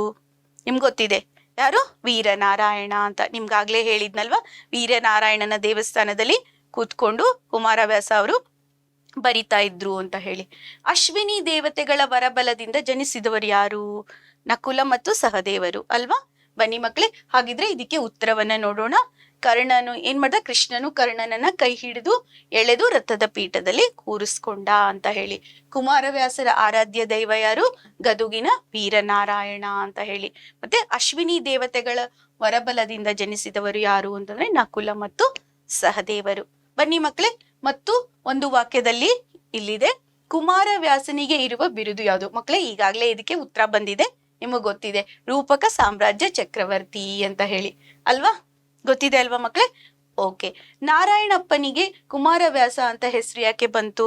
ಯಾಕಂತಂದ್ರೆ ಈ ವೇದವ್ಯಾಸರು ಏನ್ ಮಾಡಿದ್ರು, ಸಂಸ್ಕೃತದಲ್ಲಿ ಬರ್ದಿದ್ರು, ಕನ್ನಡದಲ್ಲಿ ಬರ್ದಿದ್ದು ಯಾರು? ಯಾರು? ಗದುಗಿನ ನಾರಾಯಣಪ್ಪ. ಅವನು ಏನ್ ಮಾಡ್ದ, ಅವರ ಕುಮಾರ, ಅವರ ಮಗ ಅಂತ ಹೇಳೋದಕ್ಕೆ ಕುಮಾರವ್ಯಾಸ ಅಂತ ಇಟ್ಕೊಂಡ. ಇದನ್ನ ಬರಿಬೇಕು ಮಕ್ಕಳೇ. ಇಲ್ಲಿ ನೋಡಿ, ಗೊತ್ತಾಯ್ತಾ? ಸರಿನಾ ಮಕ್ಕಳೇ? ಹಾಗಿದ್ರೆ ಬನ್ನಿ ಮುಂದಿನ ಭಾಗವನ್ನ ನೋಡೋಣ. ಇಲ್ಲಿ 2-3 ವಾಕ್ಯದಲ್ಲಿ ಇದೆ. ಇಲ್ಲಿ ಕೃಷ್ಣನು ಕರ್ಣನ ಮನದಲ್ಲಿ ಯಾವ ರೀತಿಯಲ್ಲಿ ಭಯವನ್ನ ಬಿತ್ತಿದ ಅಂತ ಇದೆ. ಇದಕ್ ನೋಡಿ, ಇಲ್ಲಿ ನೋಡಿ, ಕರ್ಣ ನಿಮಗೆ ಮತ್ತೆ ಪಾಂಡವರಿಗೆ ನಮ್ಗೆ ಏನು ವ್ಯತ್ಯಾಸ ಇಲ್ಲ, ನಿನ್ನ ಭೂಮಿ ಒಡೆಯ ಮಾಡ್ತೀನಿ ಅಂತ ಹೇಳಿ ಅವನೇನ್ ಮಾಡ್ತಾನೆ, ಕರ್ಣನ ಮನಸ್ಸಿನಲ್ಲಿ ಭಯವನ್ನ ಬಿತ್ತಾನೆ. ಇಲ್ಲಿ ನೋಡಿ ಮಕ್ಕಳೇ, ಇಲ್ಲಿ ಯಾರ್ಯಾರ ಅಂತ ಹೇಳಿದೆ. ಇಲ್ಲಿ ನೋಡಿ, ಇಲ್ಲಿ ಯಾರ್ಯಾರ ಅಲ್ವಾ, ಮಾದ್ರಿಯರು ಮತ್ತೆ ಯಾರ್ಯಾರ ಅನುಗ್ರಹದಿಂದ ಅಂತ ಹೇಳಿ ಬರುತ್ತೆ. ಇಲ್ಲಿ ಇದನ್ನ ಸರಿ ಮಾಡ್ಕೊಳ್ಳಿ ಮಕ್ಕಳೇ. ಅನುಗ್ರಹದಿಂದ ಮಕ್ಕಳನ್ನು ಪಡೆದರು. ಇಲ್ಲಿ ಕುಂತಿ ಮಾದ್ರಿಯರು ಯಾರ ಅನುಗ್ರಹದಿಂದ ಮಕ್ಕಳನ್ನ ಪಡೆದ್ರು?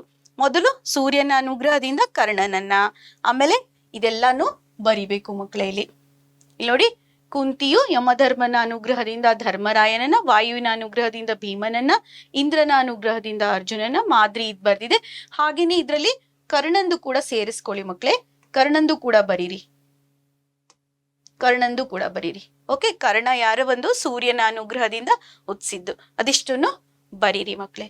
ಹಾಗಿದ್ರೆ ಬನ್ನಿ ಮಕ್ಕಳೇ, ಮುಂದಿನ ಭಾಗವನ್ನ ನೋಡೋಣ. ಇಲ್ಲಿ ಕೃಷ್ಣನು ಆಮಿಷಗಳನ್ನು ಒಡ್ಡಿದಾಗ ಕರ್ಣನ ಮನದಲ್ಲಿ ಮೂಡಿದ ಭಾವನೆಗಳೇ. ಏನೇನಾಯ್ತಪ್ಪ ಕರ್ಣನ ಮನಸ್ಸಿನಲ್ಲಿ ಅನ್ನೋದನ್ನ ನೋಡೋಣವಾ ಮಕ್ಕಳೇ. ಅವನು ಕೊರಳ ಸೆರೆ ಏನಾಯ್ತು, ಹಿಗ್ಗಿತು, ಕಂಬನಿ ಬಂತು, ಅವನಿಗೆ ದುಃಖ ಆಯ್ತು. ಮತ್ತೆ ಇದನ್ನೆಲ್ಲ ಯಾಕೆ ಹೇಳ್ತಾ ಇದೀಯಾ, ಇದನ್ನ ಕೇಳಿದ್ರಿಂದ ಕೌರವೇಂದ್ರನಿಗೆ ಕೆಡುಕಾಗುತ್ತೆ ಅಂತ ಹೇಳಿದ್ನಲ್ವಾ, ಅದಿಷ್ಟನ್ನು ಇಲ್ಲಿ ಬರಿಬೇಕು ಮಕ್ಕಳೇ. ಸರಿನಾ? ಇದೆಲ್ಲಾನು ನಮ್ಮ ಡಿಸ್ಕ್ರಿಪ್ಷನ್ ಬಾಕ್ಸ್ ಅಲ್ಲಿ ಹಾಕಿದೀವಿ ಮಕ್ಕಳೇ, ಅದನ್ನ ಡೌನ್ಲೋಡ್ ಮಾಡಿ ಉಪಯೋಗಿಸ್ಕೊಳ್ಳಿ ಮಕ್ಕಳೇ. ಬನ್ನಿ ಮುಂದಿನ ಭಾಗವನ್ನ ನೋಡೋಣ ಮಕ್ಕಳೇ.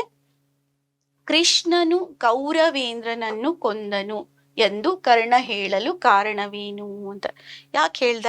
ಅವನ್ ಮನಸ್ಸಿನಲ್ಲಿ ಏನ್ ಮಾಡ್ದ, ಭಯವನ್ನ ಬಿತ್ತಿದ್ನಲ್ವಾ, ಆ ಒಂದು ಉತ್ತರವನ್ನ ಇಲ್ಲಿ ಬರಿಬೇಕು ಮಕ್ಕಳೇ. ಏನಂತ ಹೇಳಿದ್ರೆ, ಇಲ್ಲಿ ನೋಡಿ, ಕರ್ಣನು ಕೃಷ್ಣನಿಗೆ ಏನ್ ಮಾಡ್ದೆ, ನಿಂಗ ರಾಜ ಮಾಡ್ತೀನಿ ಅಂತೆಲ್ಲ ಹೇಳಿದ್ನಲ್ವಾ, ಅದನ್ನೆಲ್ಲ ಬರಿಬೇಕು. ಇಲ್ಲಿ ನೋಡಿ, ಸಿರಿಯ ಸಂಪತ್ತನ್ನ ಸೋಲೋ ನಾನಲ್ಲ, ಆದ್ರೂ ಕೂಡ ನೀನ ಸೇವೆ ಮಾಡಿಸ್ತಾ ಇದ್ದ, ನನ್ಗೆ ಇಷ್ಟ ಇಲ್ಲ ಅಂತ ಹೇಳ್ತಾನಲ್ವಾ, ಅದೆಲ್ಲವನ್ನ ಇಲ್ಲಿ ಬರಿಬೇಕು. ನಾನೇನ್ ಮಾಡ್ತೀನಿ, ಶತ್ರುಗಳ ಶಿರವನ್ನ, ದುರ್ಯೋಧನಿಗೆ ಏನ್ ಮಾಡ್ತೀನಿ ನಾನು, ಶತ್ರುಗಳ ಶಿರವನ್ನ ಕಡಿದು ನಾನು ತಂದು ಒಪ್ಪಿಸ್ತೀನಿ ಅಂತ ಹೇಳ್ತಾನಲ್ವಾ, ಅವಾಗ ತನ್ನ ಜನ್ಮ ರಹಸ್ಯವನ್ನ ಹೇಳಿದ್ದಕ್ಕೆ ಏನಂತಾನೆ ಅಂತ ಹೇಳಿದ್ರೆ, ಅವನು ನೋಡು, ಇದೆಲ್ಲ ಹೇಳಿದ್ದಕ್ಕೆ ನೀನು ಕೌರವೇಂದ್ರನನ್ನ ಕೊಂದೆ ಅಂತ ಹೇಳ್ತಾನೆ.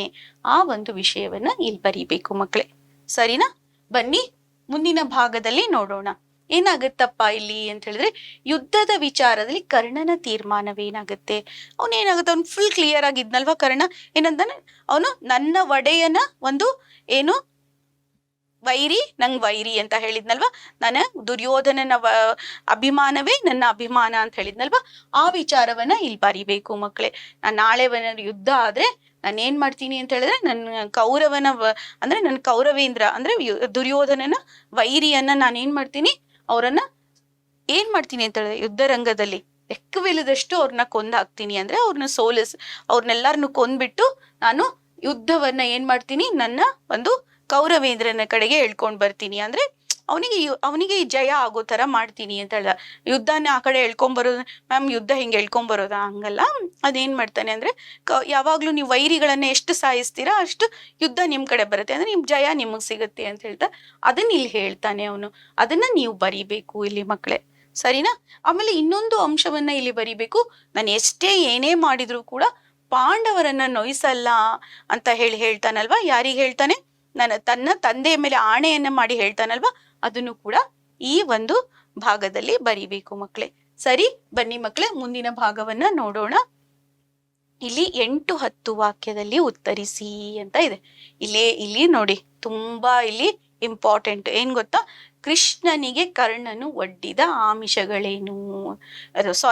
ಸಾರಿ ಮಕ್ಕಳೇ, ಇಲ್ಲೇನು ಕರ್ಣನಿಗೆ ಕೃಷ್ಣನು ಒಡ್ಡಿದ ಆಮಿಷಗಳೇನು? ಕರ್ಣನಿಗೆ ಕೃಷ್ಣ ಒಡ್ತಾನಲ್ವಾ, ನಾನು ಏನಂತ ಹೇಳ್ತಾ ಇದ್ದೆ, ಕರ್ಣನಿಗೆ ಉಲ್ಟಾ ಹೇಳ್ತಾ ಇದ್ನಲ್ವಾ, ಇಲ್ಲ ಸಾರಿ ಮಕ್ಕಳೇ, ಕರ್ಣನಿಗೆ ಕೃಷ್ಣನು ಒಡ್ಡಿದ ಆಮಿಷಗಳೇನು ಅಂತಂದ್ರೆ ಎಲ್ಲ ಬರಿಬೇಕಿದ್ರಲ್ಲಿ. ಏನು ಅಂತ ಹೇಳಿದ್ರೆ ನೋಡಿ ಮಕ್ಕಳೇ, ಈ ಉತ್ತರವನ್ನು ನಾನು ಇಲ್ಲಿ ತೋರಿಸ್ತಾ ಇದ್ದೀನಿ ನಿಮ್ಗೆ. ಇಲ್ಲಿ ಏನಂತ ಹೇಳಿದ್ರೆ, ನೀವು ಮೊದಲು ಅವ್ನ ಜನ್ಮ ವೃತ್ತಾಂತದ ಬಗ್ಗೆ ಹೇಳಿದ್ ಬರಿಬೇಕು, ಅವನಿಗೆ ರಾಜ ಮಾಡ್ತೀನಿ ಅಂತ ಹೇಳಿದ್ದನ್ನ ಬರಿಬೇಕು.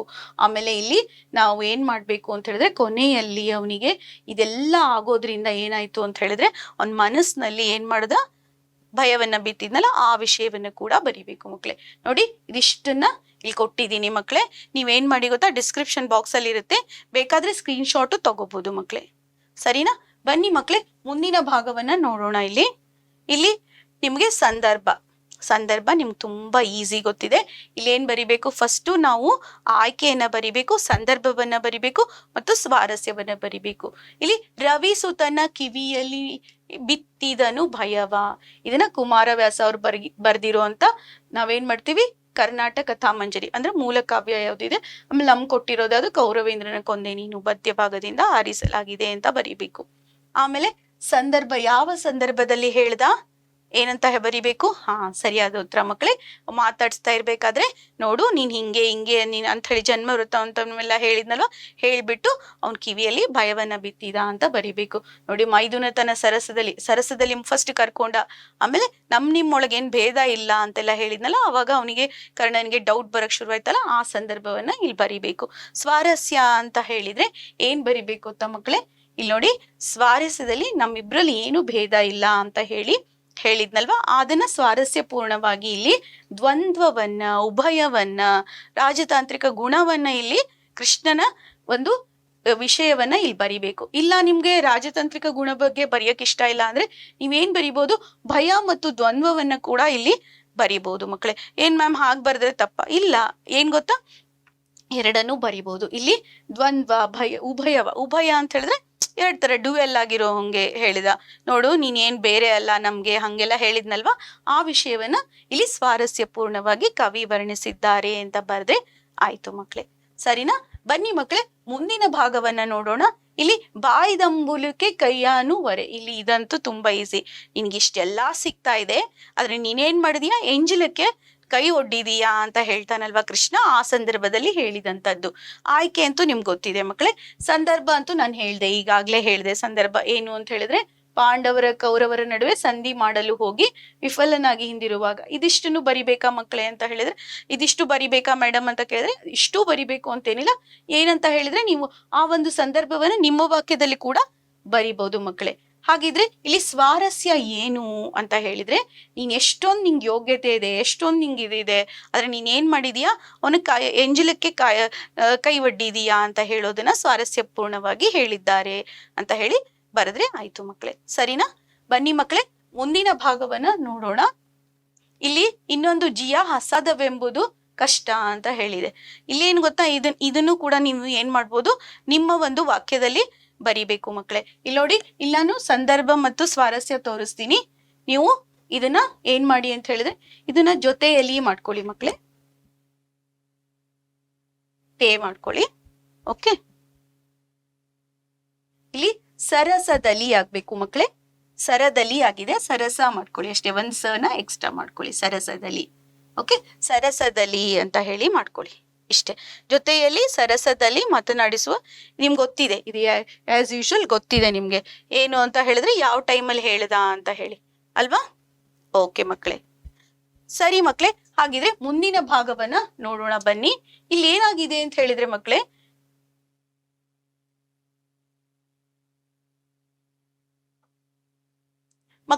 ಇಲ್ಲಿ ನೋಡಿ, ಈ ಸಂದರ್ಭವನ್ನ ನೀವು ನಿಮ್ಮ ವಾಕ್ಯದಲ್ಲಿ ಕೂಡ ಬರಿಬಹುದು. ನಿಮ್ಗೆ ಹೇಗಿದ್ರು ಇದು ಗೊತ್ತಾಗಿದೆ, ಜಿಯಾ ಹಸಾದವೆಂಬುದು ನಿಮ್ಗೆ ಗೊತ್ತಾಗಿದೆ. ಇದು ಗೊತ್ತಾಗಿರೋದ್ರಿಂದ ನೀವೇನ್ ಮಾಡ್ಬೋದು, ನಿಮ್ಮ ಒಂದು ಇಲ್ಲಿ ನೋಡಿ ಮಕ್ಕಳೇ, ಇಲ್ಲೂ ಕೂಡ ಸಂದರ್ಭ ಆಗಿದೆ, ಇದನ್ನ ಸಂದರ್ಭ ಮಾಡ್ಕೊಳ್ಳಿ ಮಕ್ಕಳೇ. ದ ಆಗ್ಬೇಕು, ಇದು ಧ ಅಲ್ಲ, ಇದು ದ ಆಗ್ಬೇಕು, ಸಂದರ್ಭ ಅಂತ ಆಗ್ಬೇಕು. ಇದು ಸರಸ ಆಗ್ಬೇಕು, ಇದು ತೇ ಆಗ್ಬೇಕು, ಜೊತೆಯಲ್ಲಿ ಆಗ್ಬೇಕು. ಇದನ್ನೇನಾದ್ರೂ ನೀವು ಸ್ಕ್ರೀನ್ ಶಾಟ್ ತಗೊಂಡ್ರೆ ಸರಿ ಮಾಡ್ಕೊಳ್ಳಿ ಮಕ್ಕಳೇ. ನಿಮಗೆ ಗೊತ್ತಿದೆ ಇಲ್ಲಿ ಏನ್ ಗೊತ್ತಾ, ನೀವ್ ಏನ್ ಬರಿಬೇಕು ಅಂದ್ರೆ ಕೃಷ್ಣನು ಕರ್ಣನಿಗೆ ಹೇಳುತ್ತಾನೆ ಅನ್ನೋ ಸಂದರ್ಭದಲ್ಲಿ ಬರುತ್ತೆ. ಯಾವಾಗ ಅವ್ರ ಜೊತೆ ಮಾತಾಡ್ತಾ ಇರ್ಬೇಕಾದ್ರೆ. ಸ್ವಾರಸ್ಯ ಏನಾಗುತ್ತೆ ಗೊತ್ತಾ, ಇಲ್ಲಿ ನಿನಗೆ ಏನೆಲ್ಲ ಸಿಗ್ಬೇಕಾಗಿತ್ತು, ಕೌರವರು ಪಾಂಡವರು ನಿನ್ನ ಎದುರಿನಲ್ಲಿ ಯಾರ್ಯಾರು ಇರ್ಬೇಕಾಗಿತ್ತು, ಆದ್ರೂ ಕೂಡ ನೀನ್ ಏನ್ ಮಾಡಿದೀಯಾ, ಕೌರವನ ಮುಂದೆ ನಿಂತ್ಕೊಂಡಿದೀಯಾ ಅನ್ನೋ ಸಂದರ್ಭದಲ್ಲಿ ಇದು ವ್ಯಕ್ತವಾಗುತ್ತೆ ಅನ್ನೋದನ್ನ ಬರಿಬೇಕು ಮಕ್ಳೇ. ಬನ್ನಿ ಮಕ್ಳೇ, ಮುಂದಿನ ಭಾಗವನ್ನ ನೋಡೋಣ. ಇದು ಕೂಡ ಸೇಮ್, ಮಾರಿ ಗೌತಣವಾಯ್ತು ನಾಳಿನ ಭಾರತವು. ಇದು ಕೂಡ ಇಲ್ಲಿ ನೋಡಿ ಮಕ್ಳೇ, ನಿಮ್ಗೆ ಆನ್ಸರ್ ಅನ್ನ ತೋರಿಸ್ತಾ ಇದ್ದೀನಿ. ಇದನ್ನು ಕೂಡ ನಿಮ್ಮ ವಾಕ್ಯದಲ್ಲಿ ಬರಿಬಹುದು ಮಕ್ಳೇ. ನಿಮಗ್ ಗೊತ್ತಿದೆ, ಈ ಫುಲ್ ಕತೆ ಗೊತ್ತಿದೆ ಅಲ್ವಾ, ಇದು ಅದಕ್ಕೋಸ್ಕರ ನೀವೇ ಆರಾಮಾಗಿ ಬರಿಬಹುದು. ಇದ್ರಲ್ಲಿ ಈ ಸ್ವಾರಸ್ಯ ಅಂತ ತುಂಬಾ ಈಸಿ ಇದು. ಯಾಕೆ ಅಂತ ಹೇಳಿದ್ರೆ ಇದು ಮಹಾಭಾರತದ ಭೀಕರತೆ ಬಗ್ಗೆ ವರ್ಣಿಸೋದಕ್ಕೆ ಹೇಳ್ತಾ ಇದ್ದಾರೆ ಅಲ್ವಾ. ಸರಿನಾ ಮಕ್ಳೇ, ಬನ್ನಿ ಮುಂದಿನ ಭಾಗವನ್ನ ನೋಡೋಣ. ಇಲ್ಲಿ ನೋಡಿ, ನಿಮ್ಗೆ ಬಿಟ್ಟ ಸ್ಥಳ ಇದೆ. ರಾಜೀವ ಸಖ ಅಂದ್ರೆ ಸೂರ್ಯ ಅಂತ ಅರ್ಥ. ಇದು ನಿಮ್ಗಾಗ್ಲೇ ಹೇಳಿದೀನಿ, ಇದು ಭಾಮಿನಿ ಷಟ್ಪದಿಯಲ್ಲಿದೆ. ಷಟ್ಪದಿ ಅಂದ್ರೆ 6 ಸಾಲಿನ ಪದ್ಯ ಅಂತ ಹೇಳಿದೀನಿ. ಮತ್ತೆ ನಿಮ್ಗೆ ಷಟ್ಪದಿ ಬಗ್ಗೆ ಏನಾದ್ರೂ ಹೆಚ್ಚಿನ ಮಾಹಿತಿ ಬೇಕು ಅಂದ್ರೆ ಛಂದಸ್ಸು ಅನ್ನುವಂತ ನಮ್ಮ ವಿಡಿಯೋನ ನೋಡಿ ಮಕ್ಳೇ. ಇಲ್ಲಿ ಅಶ್ವಿನಿ ದೇವತೆಗಳ ವರಬಲದಿಂದ ನಕುಲ ಮತ್ತು ಸಹದೇವರು ಹುಟ್ಟಿದ್ರು. ಕರ್ಣನು ಸೂರ್ಯನ ಅನುಗ್ರಹದಿಂದ ಇಲ್ಲಿ ಗದುಗಿನ ಸಮೀಪ ಕೋಳಿವಾಡದಲ್ಲಿ ಕುಮಾರವ್ಯಾಸರು ಜನಿಸಿದ್ರು. ಸರಿನಾ ಮಕ್ಳೇ, ಹಾಗಿದ್ರೆ ಬನ್ನಿ ಮುಂದಿನ ಭಾಗದಲ್ಲಿ ಈ ಅಲಂಕಾರದ ಬಗ್ಗೆ ನಿಮ್ಗೆ ಹೆಚ್ಚಿನ ಮಾಹಿತಿ ಬೇಕಂದ್ರೆ ನಮ್ಮ ವ್ಯಾಕರಣದ ಅಲಂಕಾರದ ವಿಡಿಯೋ ನೋಡಿ ಮಕ್ಳೇ. ಈಗ ನಾನು ಸುಮ್ನೆ ಇಲ್ಲಿ ಒಂದ್ ಚಿಕ್ಕದಾದದ್ದನ್ನ ವಿವರಿಸ್ತಾ ಇದ್ದೀನಿ. ನಿಮ್ಗೆ ಗೊತ್ತಿದೆ, ರೂಪಕ ಅಲಂಕಾರ ಅಂದ್ರೆ ಉಪಮಾನ ಮತ್ತು ಉಪಮೇಯ ಎರಡು ಒಂದೇ ಅಂತ ಹೇಳುವಂತದ್ದಾಗಿರುತ್ತೆ. ಇಲ್ಲಿ ಮಾರಿ ಗೌತಣವಾಯ್ತು ನಾಳಿನ ಭಾರತವು ಅಂತಿದೆ. ಅಲಂಕಾರ ರೂಪಕ ಅಲಂಕಾರ ಇದು. ಯಾಕಂದ್ರೆ ರೂಪಕ ಅಲಂಕಾರ ಚಕ್ರವರ್ತಿ ಅಂತ ಹೇಳಿ ನಾವು ಕುಮಾರವ್ಯಾಸ ಅವ್ರನ್ನ ಹೇಳ್ತೀವಿ. ಇಲ್ಲಿ ಉಪಮೇಯ ಭಾರತ ಯುದ್ಧ, ಉಪಮಾನ ಮಾರಿ ಗೌತಣ, ಎರಡು ಒಂದೇ, ಅಭೇದ ಅಂದ್ರೆ ಭೇದನೇ ಇಲ್ಲ ಅವೆರಡರಲ್ಲೂ ಅಂತ ಹೇಳ್ತಾ ಇರೋದನ್ನ ಇಲ್ಲಿ ನಾವು ಕುಮಾರವ್ಯಾಸರು ಸ್ವಾರಸ್ಯಪೂರ್ಣವಾಗಿ ಹೇಳಿದ್ದಾರೆ ಅಂತ ಹೇಳ್ಬೋದು. ಅಥವಾ ಇದನ್ನ ರೂಪಕ ಅಲಂಕಾರದಲ್ಲಿದೆ ಅಂತ ಕೂಡ ನೀವು ಹೇಳ್ಬೋದು ಮಕ್ಳೇ. ಸರಿನಾ? ಬನ್ನಿ ಮಕ್ಳೇ, ಮುಂದಿನ ಭಾಗವನ್ನ ನೋಡೋಣ. ಇಲ್ಲೊಂದಿಷ್ಟು ಸಮಾಸಗಳು ಬಂದಿದೆ. ಎಲ್ಲಾ ಸಮಾಸಗಳನ್ನ ನಾನು ಹೇಳಿದ್ದೀನಿ, ಆದ್ರೂ ಕೂಡ ಒಂದ್ಸತಿ ರಿಪೀಟ್ ಮಾಡ್ತಾ ಇದ್ದೀನಿ. ಇನ ಅಂತ ಹೇಳಿದ್ರೆ ಯಾರು, ತನುಜ ಅಂದ್ರೆ ಯಾರು ಅಂತ ಹೇಳಿದ್ರೆ ಇನ ತನುಜ ಅಂದ್ರೆ ಯಾರು ಅಂತ ಹೇಳಿದ್ದೆ. ಸೂರ್ಯನ ಮಗ ಅಂತ ಹೇಳಿದ್ದೆ ಅಲ್ವಾ. ಇದು ಬಹುರ್ವಿಹಿ ಸಮಾಸ ಆಗುತ್ತೆ ಮಕ್ಳೇ. ಇಲ್ಲಿ ನೋಡಿ, ಇನ ತನುಜ, ಇನನ ತನುಜನು ಯಾರೋ, ಅವನೇ ಯಾರು, ಸೂರ್ಯನ ಮಗ ಕರ್ಣ.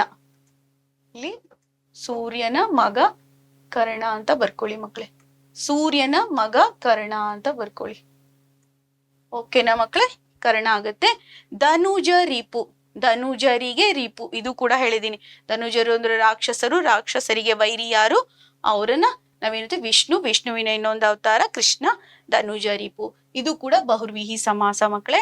ಹಾಗೆ ಮೂರಾರಿ, ಮೂರರು ಅಂದ್ರೆ ರಾಕ್ಷಸರು, ಅವರಿಗೆ ಅರಿ ಅಂದ್ರೆ ಶತ್ರು. ಯಾರು ಅಂತ ಹೇಳಿದ್ರೆ ಕೃಷ್ಣ. ಕೃಷ್ಣನ ವಿಷ್ಣುವಿನ ಇನ್ನೊಂದು ಅವತಾರ ಕೃಷ್ಣ ಅಲ್ವಾ, ಅದಕ್ಕೋಸ್ಕರ ಮುರಾರಿ. ಇದು ಕೂಡ ಬಹುರ್ವಿಹಿ ಸಮಾಸ ಮಕ್ಕಳೇ. ಹಾಗೆ ಮೇದಿನಿ ಪತಿ, ಮೇದಿನಿ ಅಂತಂದ್ರೆ ಭೂಮಿ, ಅದಕ್ಕೆ ಪತಿ ಅಂದ್ರೆ ಒಡೆಯ. ಮೇದಿನಿ ಪತಿ ಅಂತ ಹೇಳಿದ್ರೆ ನಾವೇನಂತ ಹೇಳ್ತೀವಿ, ಭೂಮಿಗೆ ಒಡೆಯ, ಅರಸ ಅಂತ ಹೇಳ್ತೀವಿ. ಅದಕ್ಕೆ ಇದು ಕೂಡ ಬಹುರ್ವಿಹಿ ಸಮಾಸ ಮಕ್ಕಳೇ. ಬನ್ನಿ ಇನ್ನೊಂದೆರಡು ಮೂರು ಸಮಾಸಗಳಿದೆ ನೋಡೋಣ.